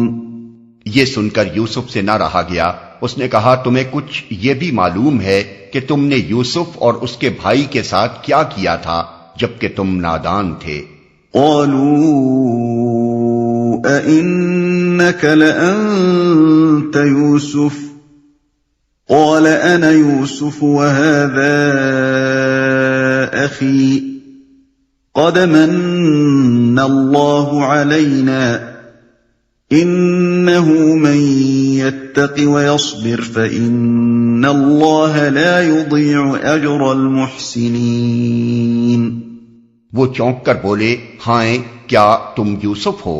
اس نے کہا ہاں میں یوسف ہوں اور یہ میرا بھائی ہے، اللہ نے ہم پر احسان فرمایا۔ حقیقت یہ ہے کہ اگر کوئی تقوی اور صبر سے کام لے تو اللہ کے ہاں ایسے نیک لوگوں کا اجر مارا نہیں جاتا۔ قالوا تالله لقد آثرك الله علينا وإن كنا لخاطئين۔ انہوں نے کہا بخدا کہ تم کو اللہ نے ہم پر فضیلت بخشی اور واقعی ہم خطاکار تھے۔ قال لا تثريب عليكم اليوم يغفر الله لكم وهو أرحم الراحمين۔ اس نے جواب دیا آج تم پر کوئی گرفت نہیں، اللہ تمہیں معاف کرے، وہ سب سے بڑھ کر رحم فرمانے والا ہے۔ اذهبوا بقميصي هذا فألقوه على وجه أبي يأت بصيرا وأتوني بأهلكم أجمعين۔ جاؤ میرا یہ قمیص لے جاؤ اور میرے والد کے منہ پر ڈال دو، ان کی بینائی پلٹ آئے گی، اور اپنے سب اہل و عیال کو میرے پاس لے آؤ۔ ولما فصلت العير قال أبوهم إني لأجد ريح يوسف لولا أن تفندون۔ جب یہ قافلہ مصر سے روانہ ہوا تو ان کے باپ نے کنعان میں کہا میں یوسف کی خوشبو محسوس کر رہا ہوں، تم لوگ کہیں یہ نہ کہنے لگو کہ میں بڑھاپے میں سٹھیا گیا ہوں، میں یوسف کی خوشبو محسوس کر رہا ہوں۔ اس سے انبیاء علیہ السلام کی غیر معمولی قوتوں کا اندازہ ہوتا ہے کہ ابھی قافلہ حضرت یوسف علیہ السلام کا قمیص لے کر مصر سے چلا ہے، اور ادھر سینکڑوں میل کے فاصلے پر حضرت یعقوب علیہ السلام اس کی مہک پا لیتے ہیں۔ مگر اسی سے یہ بھی معلوم ہوتا ہے کہ انبیاء علیہ السلام کی یہ قوتیں کچھ ان کی ذاتی نہ تھیں، بلکہ اللہ کی بخشش سے ان کو ملی تھیں، اور اللہ جب اور جس قدر چاہتا تھا انہیں کام کرنے کا موقع دیتا تھا۔ حضرت یوسف علیہ السلام برسوں مصر میں موجود رہے اور کبھی حضرت یعقوب علیہ السلام کو ان کی خوشبو نہ آئی، مگر اب یکایک قوت ادراک کی تیزی کا یہ عالم ہو گیا کہ ابھی ان کا قمیص مصر سے چلا ہے اور وہاں ان کی مہک آنی شروع ہو گئی۔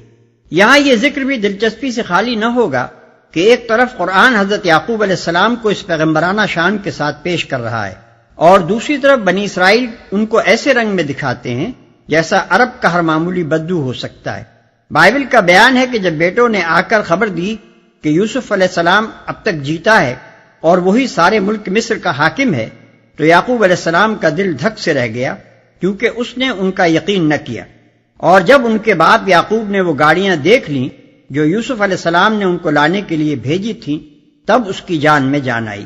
پیدائش باب 45 آیت 26 اور 27۔ قالوا تالله إنك لفي ضلالك القديم۔ گھر کے لوگ بولے، خدا کی قسم آپ ابھی تک اپنے اسی پرانے خبت میں پڑے ہوئے ہیں۔ اس سے معلوم ہوتا ہے کہ پورے خاندان میں حضرت یوسف علیہ السلام کے سوا کوئی اپنے باپ کا قدر شناس نہ تھا، اور حضرت یعقوب علیہ السلام خود بھی ان لوگوں کی ذہنی و اخلاقی پستی سے مایوس تھے۔ گھر کے چراغ کی روشنی باہر پھیل رہی تھی، مگر خود گھر والے اندھیرے میں تھے، اور ان کی نگاہ میں وہ ایک ٹھیکرے سے زیادہ کچھ نہ تھا۔ فطرت کی ستم ظریفی سے تاریخ کی اکثر و بیشتر بڑی شخصیتوں کو سابقہ پیش آیا ہے۔ فلما ان جاء البشير ألقاه على وجهه فارتد بصيرا قال ألم أقل لكم إني أعلم من الله ما لا تعلمون۔ پھر جب خوشخبری لانے والا آیا تو اس نے یوسف کا قمیص یعقوب کے منہ پر ڈال دیا اور یکا یک اس کی بینائی اوت کر آئی۔ تب اس نے کہا، میں تم سے کہتا نہ تھا میں اللہ کی طرف سے وہ کچھ جانتا ہوں جو تم نہیں جانتے۔ قالوا يا أبانا استغفر لنا ذنوبنا إنا كنا خاطئين۔ سب بول اٹھے، ابا جان آپ ہمارے گناہوں کی بخشش کے لیے دعا کریں، واقعی ہم خطا کار تھے۔ قال سوف أستغفر لكم ربي إنه هو الغفور الرحيم۔ اس نے کہا، میں اپنے رب سے تمہارے لیے معافی کی درخواست کروں گا، وہ بڑا معاف کرنے والا اور رحیم ہے۔ فلما دخلوا على يوسف آوى إليه أبويه وقال ادخلوا مصر إن شاء الله آمنين۔ پھر جب یہ لوگ یوسف کے پاس پہنچے تو اس نے اپنے والدین کو اپنے ساتھ بٹھا لیا اور اپنے سب کنبے والوں سے کہا، چلو اب شہر میں چلو، اللہ نے چاہا تو امن چین سے رہو گے۔ پھر جب یہ لوگ یوسف کے پاس پہنچے، بائبل کا بیان ہے کہ سب افراد خاندان جو اس موقع پر مصر گئے 67 تھے۔ اس تعداد میں دوسرے گھرانوں کی ان لڑکیوں کو شمار نہیں کیا گیا ہے جو حضرت یعقوب علیہ السلام کے ہاں بیاہی ہوئی آئی تھی۔ اس وقت حضرت یعقوب علیہ السلام کی عمر 130 سال تھی، اور اس کے بعد وہ مصر میں 17 سال زندہ رہے۔ اس موقع پر ایک طالب علم کے ذہن میں یہ سوال پیدا ہوتا ہے کہ بنی اسرائیل جب مصر میں داخل ہوئے تو حضرت یوسف علیہ السلام سمیت ان کی تعداد 68 تھی، اور جب تقریباً 500 سال کے بعد وہ مصر سے نکلے تو وہ لاکھوں کی تعداد میں تھے۔ بائبل کی روایت ہے کہ خروج کے بعد دوسرے سال بیابان سینا میں حضرت موسیٰ علیہ السلام نے ان کی جو مردم شماری کرائی تھی، اس میں صرف قابل جنگ مردوں کی تعداد 6,03,550 تھی۔ اس کے معنی یہ ہیں کہ عورت، مرد، بچے سب ملا کر وہ کم از کم 20 لاکھ ہوں گے۔ کیا کسی حساب سے 500 سال میں 68 آدمیوں کی اتنی اولاد ہو سکتی ہے؟ مصر کی کل آبادی اگر اس زمانے میں 2 کروڑ فرض کی جائے، جو یقیناً بہت مبالغہ آمیز اندازہ ہوگا، تو اس کے معنی یہ ہے کہ صرف بنی اسرائیل وہاں 10% تھے۔ کیا ایک خاندان محض تناسل کے ذریعے سے اتنا بڑھ سکتا ہے؟ اس سوال پر غور کرنے سے ایک اہم حقیقت کا انکشاف ہوتا ہے۔ ظاہر بات ہے کہ 500 برس میں خاندان تو اتنا نہیں بڑھ سکتا، لیکن بنی اسرائیل پیغمبروں کی اولاد تھے۔ ان کے لیڈر حضرت یوسف علیہ السلام، جن کی بدولت مصر میں ان کے قدم جمے خود پیغمبر تھے، ان کے بعد 4-5 صدی تک ملک کا اقتدار انہی لوگوں کے ہاتھ میں رہا۔ اس دوران میں یقیناً انہوں نے مصر میں اسلام کی خوب تبلیغ کی ہوگی۔ اہل مصر میں سے جو لوگ اسلام لائے ہوں گے، ان کا مذہب ہی نہیں بلکہ ان کا تمدن اور پورا طریقہ زندگی غیر مسلم مصریوں سے الگ اور بنی اسرائیل سے ہم رنگ ہو گیا ہوگا۔ مصریوں نے ان سب کو اسی طرح اجنبی ٹھہرایا ہوگا جس طرح ہندوستان میں ہندوؤں نے ہندوستانی مسلمانوں کو ٹھہرایا۔ ان کے اوپر اسرائیلی کا لفظ اسی طرح چسپاں کر دیا گیا ہوگا جس طرح غیر عرب مسلمانوں پر محمدن کا لفظ آج چسپاں کیا جاتا ہے، اور وہ خود بھی دینی و تہذیبی روابط اور شادی بیاہ کے تعلقات کی وجہ سے غیر مسلم مصریوں سے الگ اور بنی اسرائیل سے وابستہ ہو کر رہ گئے ہوں گے۔ یہی وجہ ہے کہ جب مصر میں قوم پرستی کا طوفان اٹھا تو مظالم صرف بنی اسرائیل ہی پر نہیں ہوئے بلکہ مصری مسلمان بھی ان کے ساتھ یکساں لپیٹ لیے گئے، اور جب بنی اسرائیل نے ملک چھوڑا تو مصری مسلمان بھی ان کے ساتھ ہی نکلے اور ان سب کا شمار اسرائیلیوں ہی میں ہونے لگا۔ ہمارے اس قیاس کی تائید بائبل کے متعدد اشارات سے ہوتی ہے۔ مثال کے طور پر خروج میں جہاں بنی اسرائیل کے مصر سے نکلنے کا حال بیان ہوا ہے، بائبل کا مصنف کہتا ہے کہ ان کے ساتھ ایک ملی جلی گروہ بھی گئی، باب 12 آیت 38۔ اسی طرح گنتی میں وہ پھر کہتا ہے کہ جو ملی جلی بھیڑ ان لوگوں میں تھی وہ طرح طرح کی حرص کرنے لگی، باب 11 آیت 4۔ پھر بتدریج ان غیر اسرائیلی مسلمانوں کے لیے اجنبی اور پردیسی کی اصطلاحیں استعمال ہونے لگیں۔ چنانچہ تورات میں حضرت موسیٰ علیہ السلام کو جو احکام دیے گئے ان میں ہم کو یہ تصریح ملتی ہے، تمہارے لیے اور اس پردیسی کے لیے جو تم میں رہتا ہے نسل در نسل سدا ایک ہی آئین رہے گا۔ خداوند کے آگے پردیسی بھی ویسے ہی ہوں گے جیسے تم ہو۔ تمہارے لیے اور پردیسیوں کے لیے جو تمہارے ساتھ رہتے ہیں ایک ہی شرع اور ایک ہی قانون ہو۔ گنتی باب 15 آیت 15 اور 16۔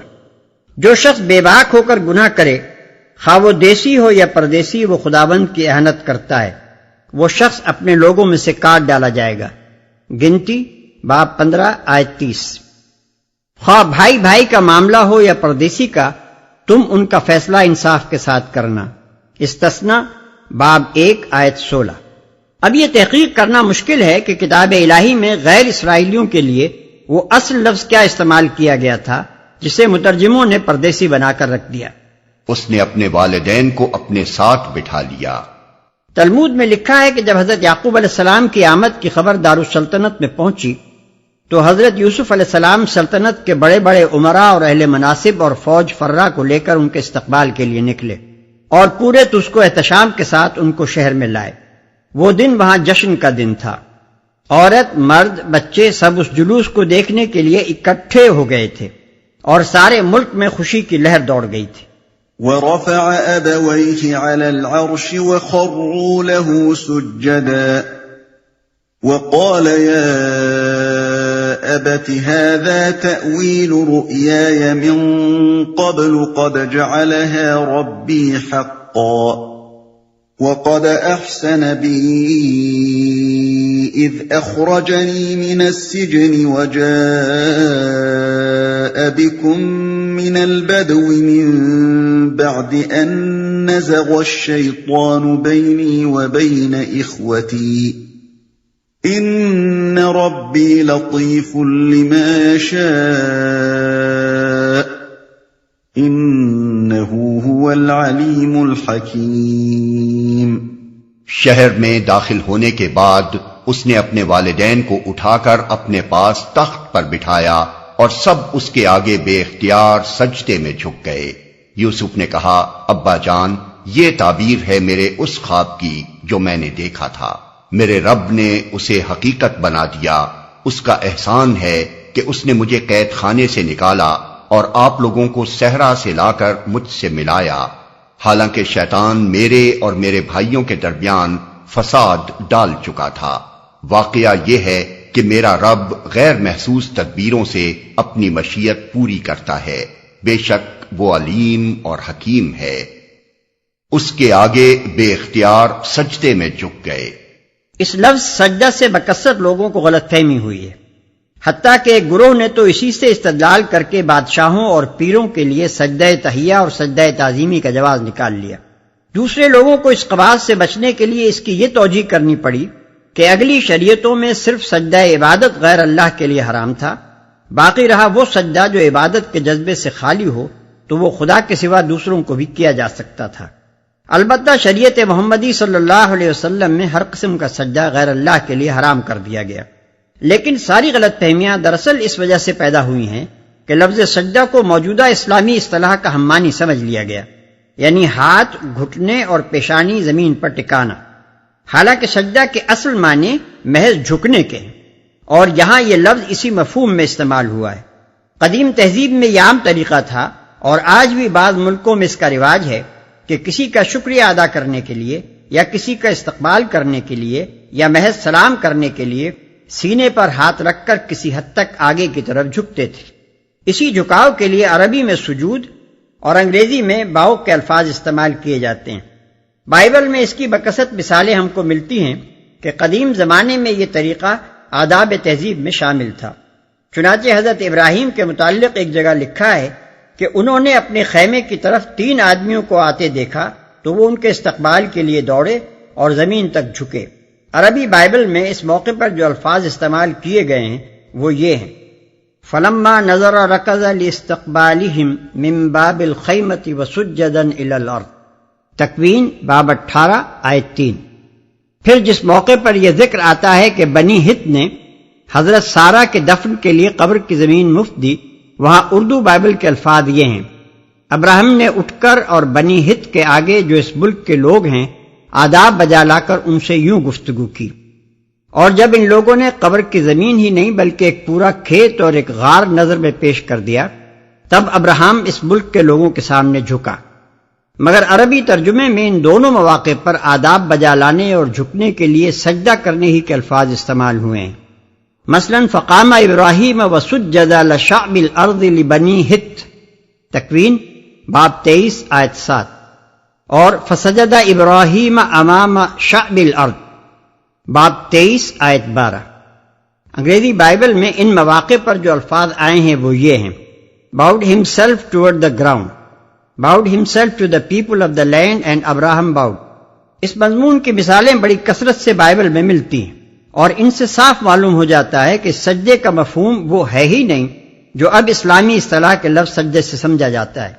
جن لوگوں نے معاملے کی حقیقت کو جانے بغیر اس کی تعویل میں سرسری طور پر یہ لکھ دیا ہے کہ اگلی شریعتوں میں غیر اللہ کو تعظیمی سجدہ کرنا یا سجدہ تحیہ بجا لانا جائز تھا، انہوں نے محض ایک بے اصل بات کہی ہے۔ اگر سجدے سے مراد وہ چیز ہو جسے اسلامی اصطلاح میں سجدہ کہا جاتا ہے تو وہ خدا کی بھیجی ہوئی کسی شریعت میں کبھی کسی غیر اللہ کے لیے جائز نہیں رہا ہے۔ بائبل میں ذکر آتا ہے کہ بابل کی اسیری کے زمانے میں جب اخسویرس بادشاہ نے حامان کو اپنا امیر الامراء بنایا اور حکم دیا کہ سب لوگ اس کو سجدہ تعظیمی بجا لایا کریں، تو مردکی نے جو بنی اسرائیل کے اولیاء میں سے تھے یہ حکم ماننے سے انکار کر دیا۔ آستر باب 3 آیت 1 اور 2۔ تلمود میں اس واقعے کی شرح کرتے ہوئے اس کی جو تفصیل دی گئی ہے وہ پڑھنے کے لائق ہے۔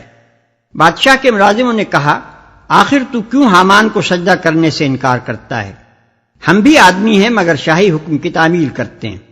اس نے جواب دیا، تم لوگ نادان ہو۔ کیا ایک فانی انسان جو کل خاک میں مل جانے والا ہے اس قابل ہو سکتا ہے کہ اس کی بڑائی مانی جائے؟ کیا میں اس کو سجدہ کروں جو ایک عورت کے پیٹ سے پیدا ہوا، کل بچہ تھا، آج جوان ہے، کل بوڑھا ہوگا اور پرسوں مر جائے گا؟ نہیں، میں تو اس ازلی و ابدی خدا ہی کے آگے جھکوں گا جو حی و قیوم ہے، وہ جو کائنات کا خالق اور حاکم ہے۔ میں تو بس اسی کی تعظیم بجا لاؤں گا اور کسی کی نہیں۔ یہ تقریر نزول قرآن سے تقریباً 1000 برس پہلے ایک اسرائیلی مومن کی زبان سے ادا ہوئی ہے، اور اس میں کوئی شائبہ تک اس تخیل کا نہیں پایا جاتا کہ غیر اللہ کو کسی معنی میں بھی سجدہ کرنا جائز ہے۔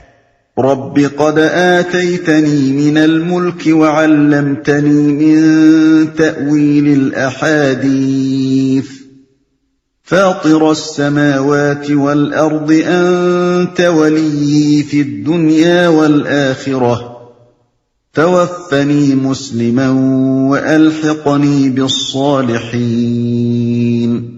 اے میرے رب، تو نے مجھے حکومت بخشی اور مجھ کو باتوں کی تہہ تک پہنچنا سکھایا۔ زمین و آسمان کے بنانے والے تو ہی دنیا اور آخرت میں میرا سرپرست ہے۔ میرا خاتمہ اسلام پر کر اور انجام کار مجھے صالحین کے ساتھ ملا۔ یہ چند فقرے جو اس موقع پر حضرت یوسف علیہ السلام کی زبان سے نکلے ہیں ہمارے سامنے ایک سچے مومن کی سیرت کا عجیب دلکش نقشہ پیش کرتے ہیں۔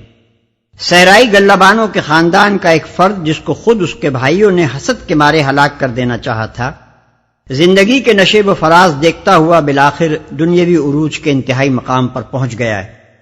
اس کے قحط زدہ اہل خاندان اب اس کے دستے نگر ہو کر اس کے حضور آئے ہیں، اور وہ حاسد بھائی بھی جو اس کو مار ڈالنا چاہتے تھے اس کے تخت شاہی کے سامنے سر نگو کھڑے ہیں۔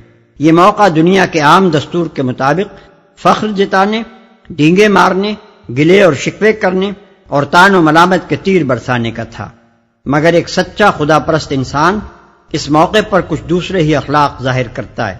وہ اپنے اس عروج پر فخر کرنے کے بجائے اس خدا کے احسان کا اعتراف کرتا ہے جس نے اسے یہ مرتبہ عطا کیا۔ وہ خاندان والوں کو اس ظلم و ستم پر کوئی ملامت نہیں کرتا جو اوائل عمر میں انہوں نے اس پر کیے تھے۔ اس کے برعکس وہ اس بات پر شکر ادا کرتا ہے کہ خدا نے اتنے دنوں کی جدائی کے بعد ان لوگوں کو مجھ سے ملایا۔ وہ حاسد بھائیوں کے خلاف شکایت کا ایک لفظ زبان سے نہیں نکالتا، حتیٰ کہ یہ بھی نہیں کہتا کہ انہوں نے میرے ساتھ برائی کی تھی، بلکہ ان کی صفائی خود ہی اس طرح پیش کرتا ہے کہ شیطان نے میرے اور ان کے درمیان برائی ڈال دی تھی، اور پھر اس برائی کے بھی برے پہلو چھوڑ کر اس کا یہ اچھا پہلو پیش کرتا ہے کہ خدا جس مرتبے پر مجھے پہنچانا چاہتا تھا اس کے لیے یہ لطیف تدبیر اس نے فرمائی، یعنی بھائیوں سے شیطان نے جو کچھ کرایا اسی میں حکمت الہی کے مطابق میرے لیے خیر تھی۔ چند الفاظ میں یہ سب کچھ کہہ جانے کے بعد وہ بے اختیار اپنے خدا کے آگے جھک جاتا ہے، اس کا شکر ادا کرتا ہے کہ تو نے مجھے بادشاہی دی اور وہ قابلیتیں بخشی جن کی بدولت میں قید خانے میں سڑنے کے بجائے آج دنیا کی سب سے بڑی سلطنت پر فرمانروائی کر رہا ہوں، اور آخر میں خدا سے کچھ مانگتا ہے تو یہ کہ دنیا میں جب تک زندہ رہوں تیری بندگی و غلامی پر ثابت قدم رہوں، اور جب اس دنیا سے رخصت ہوں تو مجھے نیک بندوں کے ساتھ ملا دیا جائے۔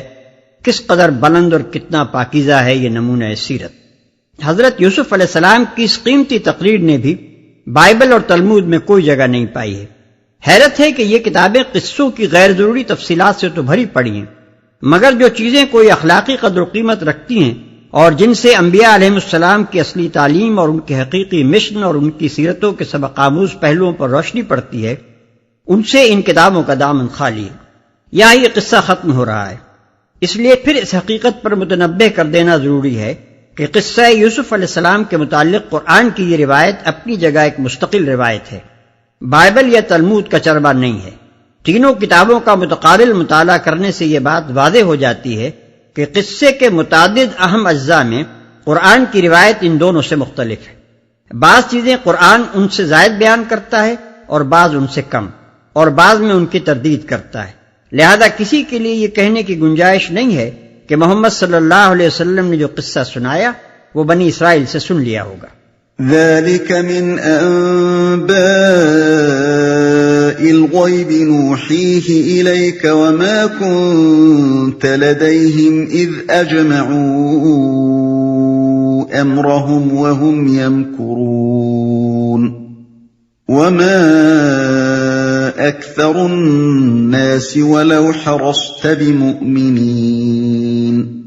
اے محمد، یہ قصہ غیب کی خبروں میں سے ہے جو ہم تم پر وحی کر رہے ہیں، ورنہ تم اس وقت موجود نہ تھے جب یوسف کے بھائیوں نے آپس میں اتفاق کر کے سازش کی تھی، مگر تم خواہ کتنا ہی چاہو ان میں سے اکثر لوگ مان کر دینے والے نہیں ہیں۔ یعنی ان لوگوں کی ہر دھرمی کا عجیب حال ہے۔ تمہاری نبوت کی آزمائش کے لیے بہت سوچ سمجھ کر اور مشورے کر کے جو مطالبہ انہوں نے کیا تھا اسے تم نے بھری محفل میں برجستہ پورا کر دیا۔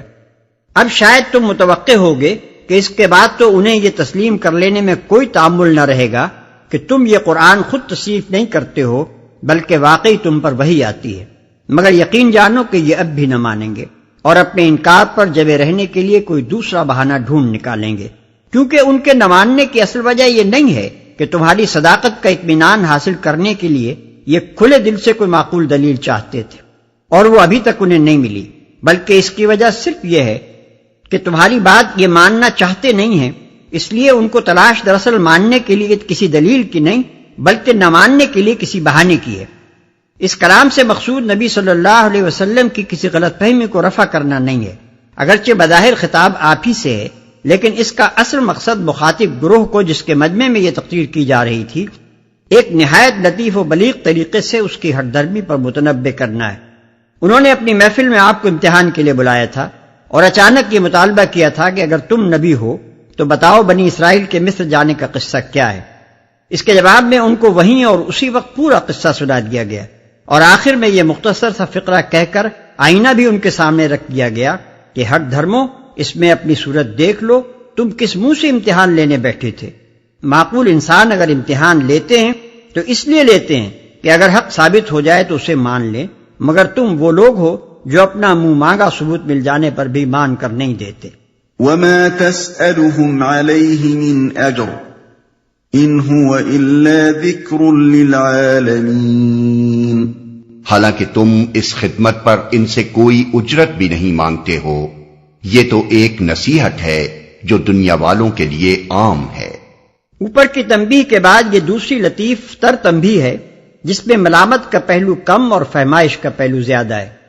اس ارشاد کا خطاب بھی بظاہر نبی صلی اللہ علیہ وسلم سے ہے، مگر اصل مخاطب کفار کا مجمع ہے اور اس کو یہ سمجھانا مقصود ہے کہ اللہ کے بندو غور کرو، تمہاری یہ ہٹ دھرمی کس قدر بیجا ہے۔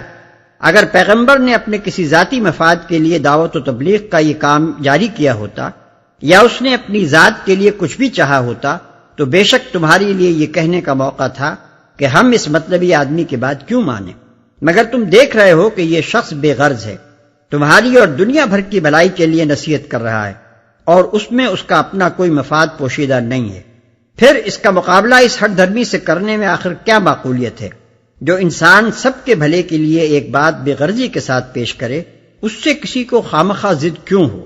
کھلے دل سے اس کی بات سنو، دل کو لگتی ہو تو مانو، نہ لگتی ہو نہ مانو۔ وَكَأَيٍّ مِّنْ آيَةٍ فِي السَّمَاوَاتِ وَالْأَرْضِ يَمُرُّونَ عَلَيْهَا وَهُمْ عَنْهَا مُعْرِضُونَ۔ زمین اور آسمانوں میں کتنی ہی نشانیاں ہیں جن پر سے یہ لوگ گزرتے رہتے ہیں اور ذرا توجہ نہیں کرتے۔ زمین۔ اوپر کے 11 رکوعوں میں حضرت یوسف علیہ السلام کا قصہ ختم ہو گیا۔ اگر وحی الہی کا مقصد محض قصہ گوئی ہوتا تو اسی جگہ تقریر ختم ہو جانی چاہیے تھی، مگر یہاں تو قصہ کسی مقصد کی خاطر کہا جاتا ہے اور اس مقصد کی تبلیغ کے لیے جو موقع بھی مل جائے اس سے فائدہ اٹھانے میں دریغ نہیں کیا جاتا۔ اب چونکہ لوگوں نے خود نبی کو بلایا تھا اور قصہ سننے کے لیے کان متوجہ تھے، اس لیے ان کے مطلب کی بات ختم کرتے ہی چند جملے اپنے مطلب کے بھی کہہ دیے گئے اور غائب درجہ اختصار کے ساتھ ان چند جملوں ہی میں نصیحت اور دعوت کا سارا مضمون سمیٹ دیا گیا۔ اور ذرا توجہ نہیں کرتے، اس سے مقصد لوگوں کو ان کی غفلت پر متنبع کرنا ہے۔ زمین اور آسمان کی ہر چیز بجائے خود محض ایک چیز ہی نہیں ہے بلکہ ایک نشانی بھی ہے جو حقیقت کی طرف اشارہ کر رہی ہے۔ جو لوگ ان چیزوں کو محض چیز ہونے کی حیثیت سے دیکھتے ہیں وہ انسان کا سا دیکھنا نہیں بلکہ جانوروں کا سا دیکھنا دیکھتے ہیں۔ درخت کو درخت اور پہاڑ کو پہاڑ اور پانی کو پانی تو جانور بھی دیکھتا ہے، اور اپنی اپنی ضرورت کے لحاظ سے ہر جانور ان چیزوں کا مصرف بھی جانتا ہے، مگر جس مقصد کے لیے انسان کو حواس کے ساتھ سوچنے والا دماغ بھی دیا گیا ہے وہ صرف اسی حد تک نہیں ہے کہ آدمی ان چیزوں کو دیکھے اور ان کا مصرف اور استعمال معلوم کرے، بلکہ اصل مقصد یہ ہے کہ آدمی حقیقت کی جستجو کرے اور ان نشانیوں کے ذریعے سے اس کا سراغ لگائے۔ اسی معاملے میں اکثر انسان غفلت برت رہے ہیں اور یہی غفلت ہے جس نے ان کو گمراہی میں ڈال رکھا ہے۔ اگر دلوں پر یہ قفل نہ چڑھا لیا گیا ہوتا تو انبیاء کی بات سمجھنا اور ان کی رہنمائی سے فائدہ اٹھانا لوگوں کے لیے اس قدر مشکل نہ ہو جاتا۔ وَمَا يُؤْمِنُ أَكْثَرُهُم بِاللَّهِ إِلَّا وَهُم مُشْرِكُونَ۔ ان میں سے اکثر اللہ کو مانتے ہیں مگر اس طرح کہ اس کے ساتھ دوسروں کو شریک ٹھہراتے ہیں۔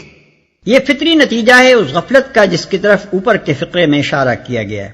جب لوگوں نے نشان راہ سے آنکھیں بند کیں تو سیدھے راستے سے ہٹ گئے اور اطراف کی جھاڑیوں میں پھنس کر رہ گئے۔ اس پر بھی کم انسان ایسے ہیں جو منزل کو بالکل ہی گم کر چکے ہوں اور جنہیں اس بات سے قطعی انکار ہو کہ خدا ان کا خالق و رازق ہے۔ بیشتر انسان جس گمراہی میں مبتلا ہیں وہ انکار خدا کی گمراہی نہیں بلکہ شرک کی گمراہی ہے، یعنی وہ یہ نہیں کہتے کہ خدا نہیں ہے بلکہ اس غلط فہمی میں مبتلا ہیں کہ خدا کی ذات اور اس کی صفات، اختیارات اور حقوق میں دوسرے بھی کسی نہ کسی طرح شریک ہیں۔ یہ غلط فہمی ہرگز نہ پیدا ہوتی اگر زمین و آسمان کی ان نشانیوں کو نگاہ عبرت سے دیکھا جاتا جو ہر جگہ اور ہر آن خدائی کی وحدت کا پتہ دے رہی ہیں۔ أَفَأَمِنُوا أَن تَأْتِيَهُمْ غَاشِيَةٌ مِّنْ عَذَابِ اللَّهِ أَوْ تَأْتِيَهُمُ السَّاعَةُ بَغْتَةً وَهُمْ لَا يَشْعُرُونَ۔ کیا یہ مطمئن ہیں کہ خدا کے عذاب کی کوئی بلا انہیں دبوچ نہ لے گی یا بے خبری میں قیامت کی گھڑی اچانک ان پر نہ آ جائے گی؟ اس سے مقصود لوگوں کو چونکانا ہے کہ فرصت زندگی کو دراز سمجھ کر اور حال کے امن کو دائم خیال کر کے فکر معال کو کسی آنے والے وقت پر نہ ٹالو۔ کسی انسان کے پاس بھی اس امر کے لیے کوئی ضمانت نہیں ہے کہ اس کی مہلت حیات فلاں وقت تک یقیناً باقی رہے گی۔ کوئی نہیں جانتا کہ کب اچانک اس کی گرفتاری ہو جاتی ہے اور کہاں سے کس حال میں وہ پکڑ بلایا جاتا ہے۔ تمہارا شب و روز کا تجربہ ہے کہ پردہ مستقبل ایک لمحہ پہلے بھی خبر نہیں دیتا کہ اس کے اندر تمہارے لیے کیا چھپا ہوا ہے۔ لہذا کچھ فکر کرنی ہے تو ابھی کر لو۔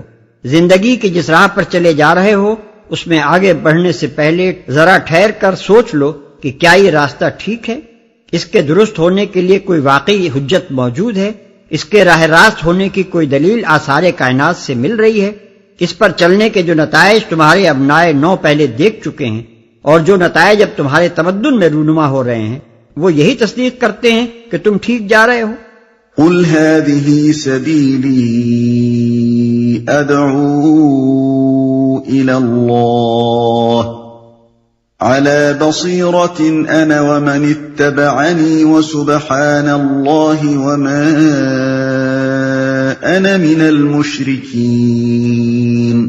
تم ان سے صاف کہہ دو کہ میرا راستہ تو یہ ہے، میں اللہ کی طرف بلاتا ہوں، میں خود بھی پوری روشنی میں اپنا راستہ دیکھ رہا ہوں اور میرے ساتھی بھی، اور اللہ پاک ہے اور شرک کرنے والوں سے میرا کوئی واسطہ نہیں، اور اللہ پاک ہے، یعنی ان باتوں سے پاک جو اس کی طرف منسوب کی جا رہی ہیں، ان نقائص اور کمزوریوں سے پاک جو ہر مشرکانہ عقیدے کی بنا پر لازماً اس کی طرف منسوب ہوتی ہیں، ان عیوب اور خطاؤں اور برائیوں سے پاک جن کا اس کی طرف منسوب ہونا شرک کا منطقی نتیجہ ہے۔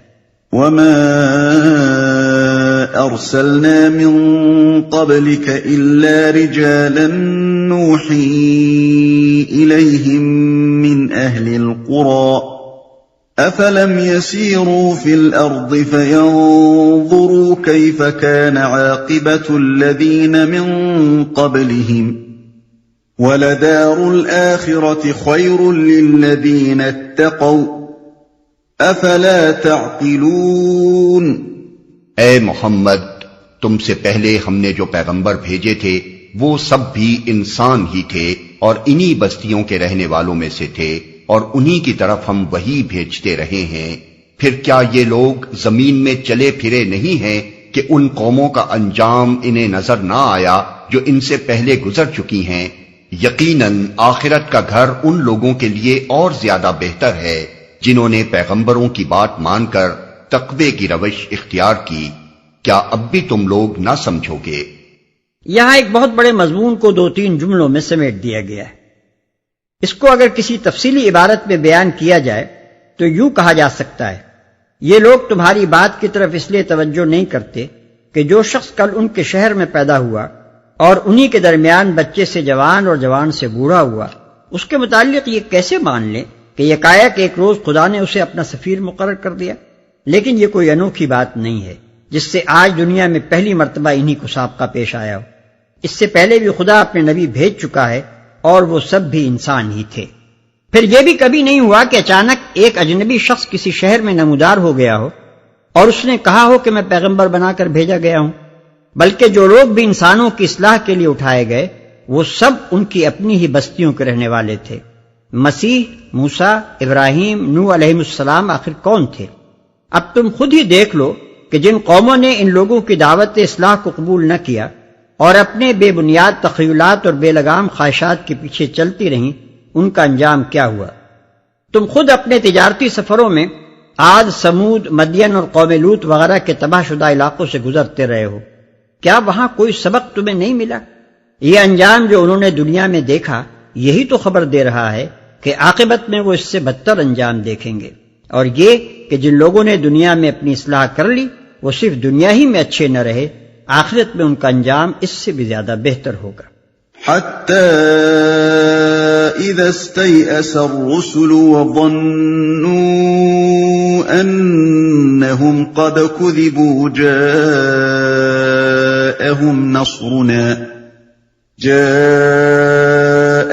نصرنا فنجي من نشاء ولا يرد بأسنا عن القوم المجرمين۔ پہلے پیغمبروں کے ساتھ بھی یہی ہوتا رہا ہے کہ وہ مدت و نصیحت کرتے رہے اور لوگوں نے سن کر نہ دیا، یہاں تک کہ جب پیغمبر لوگوں سے مایوس ہو گئے اور لوگوں نے بھی سمجھ لیا کہ ان سے جھوٹ بولا گیا تھا تو یکا یک ہماری مدد پیغمبروں کو پہنچ گئی۔ پھر جب ایسا موقع آ جاتا ہے تو ہمارا قاعدہ یہ ہے کہ جسے ہم چاہتے ہیں بچا لیتے ہیں، اور مجرموں پر سے تو ہمارا عذاب ٹالا ہی نہیں جا سکتا۔ لقد كان في قصصهم عبرة لأولي الألباب ما كان حديثا يفترى ولكن تصديق الذي بين يديه وتفصيل كل شيء وهدى ورحمة لقوم يؤمنون۔ اگلے لوگوں کے ان قصوں میں عقل و ہوش رکھنے والوں کے لیے عبرت ہے۔ یہ جو کچھ قرآن میں بیان کیا جا رہا ہے یہ بناوٹی باتیں نہیں ہیں، بلکہ جو کتابیں اس سے پہلے آئی ہوئی ہیں انہی کی تصدیق ہے، اور ہر چیز کی تفصیل، اور ایمان لانے والوں کے لیے ہدایت اور رحمت۔ ہر چیز کی تفصیل یعنی ہر اس چیز کی تفصیل جو انسان کی ہدایت و رہنمائی کے لیے ضروری ہے۔ بعض لوگ ہر چیز کی تفصیل سے مراد خواہ دنیا بھر کی چیزوں کی تفصیل لے لیتے ہیں، اور پھر ان کو یہ پریشانی پیش آتی ہے کہ قرآن میں جنگلات اور طب اور ریاضی اور دوسرے علوم و فنون کے متعلق کوئی تفصیل نہیں ملتی۔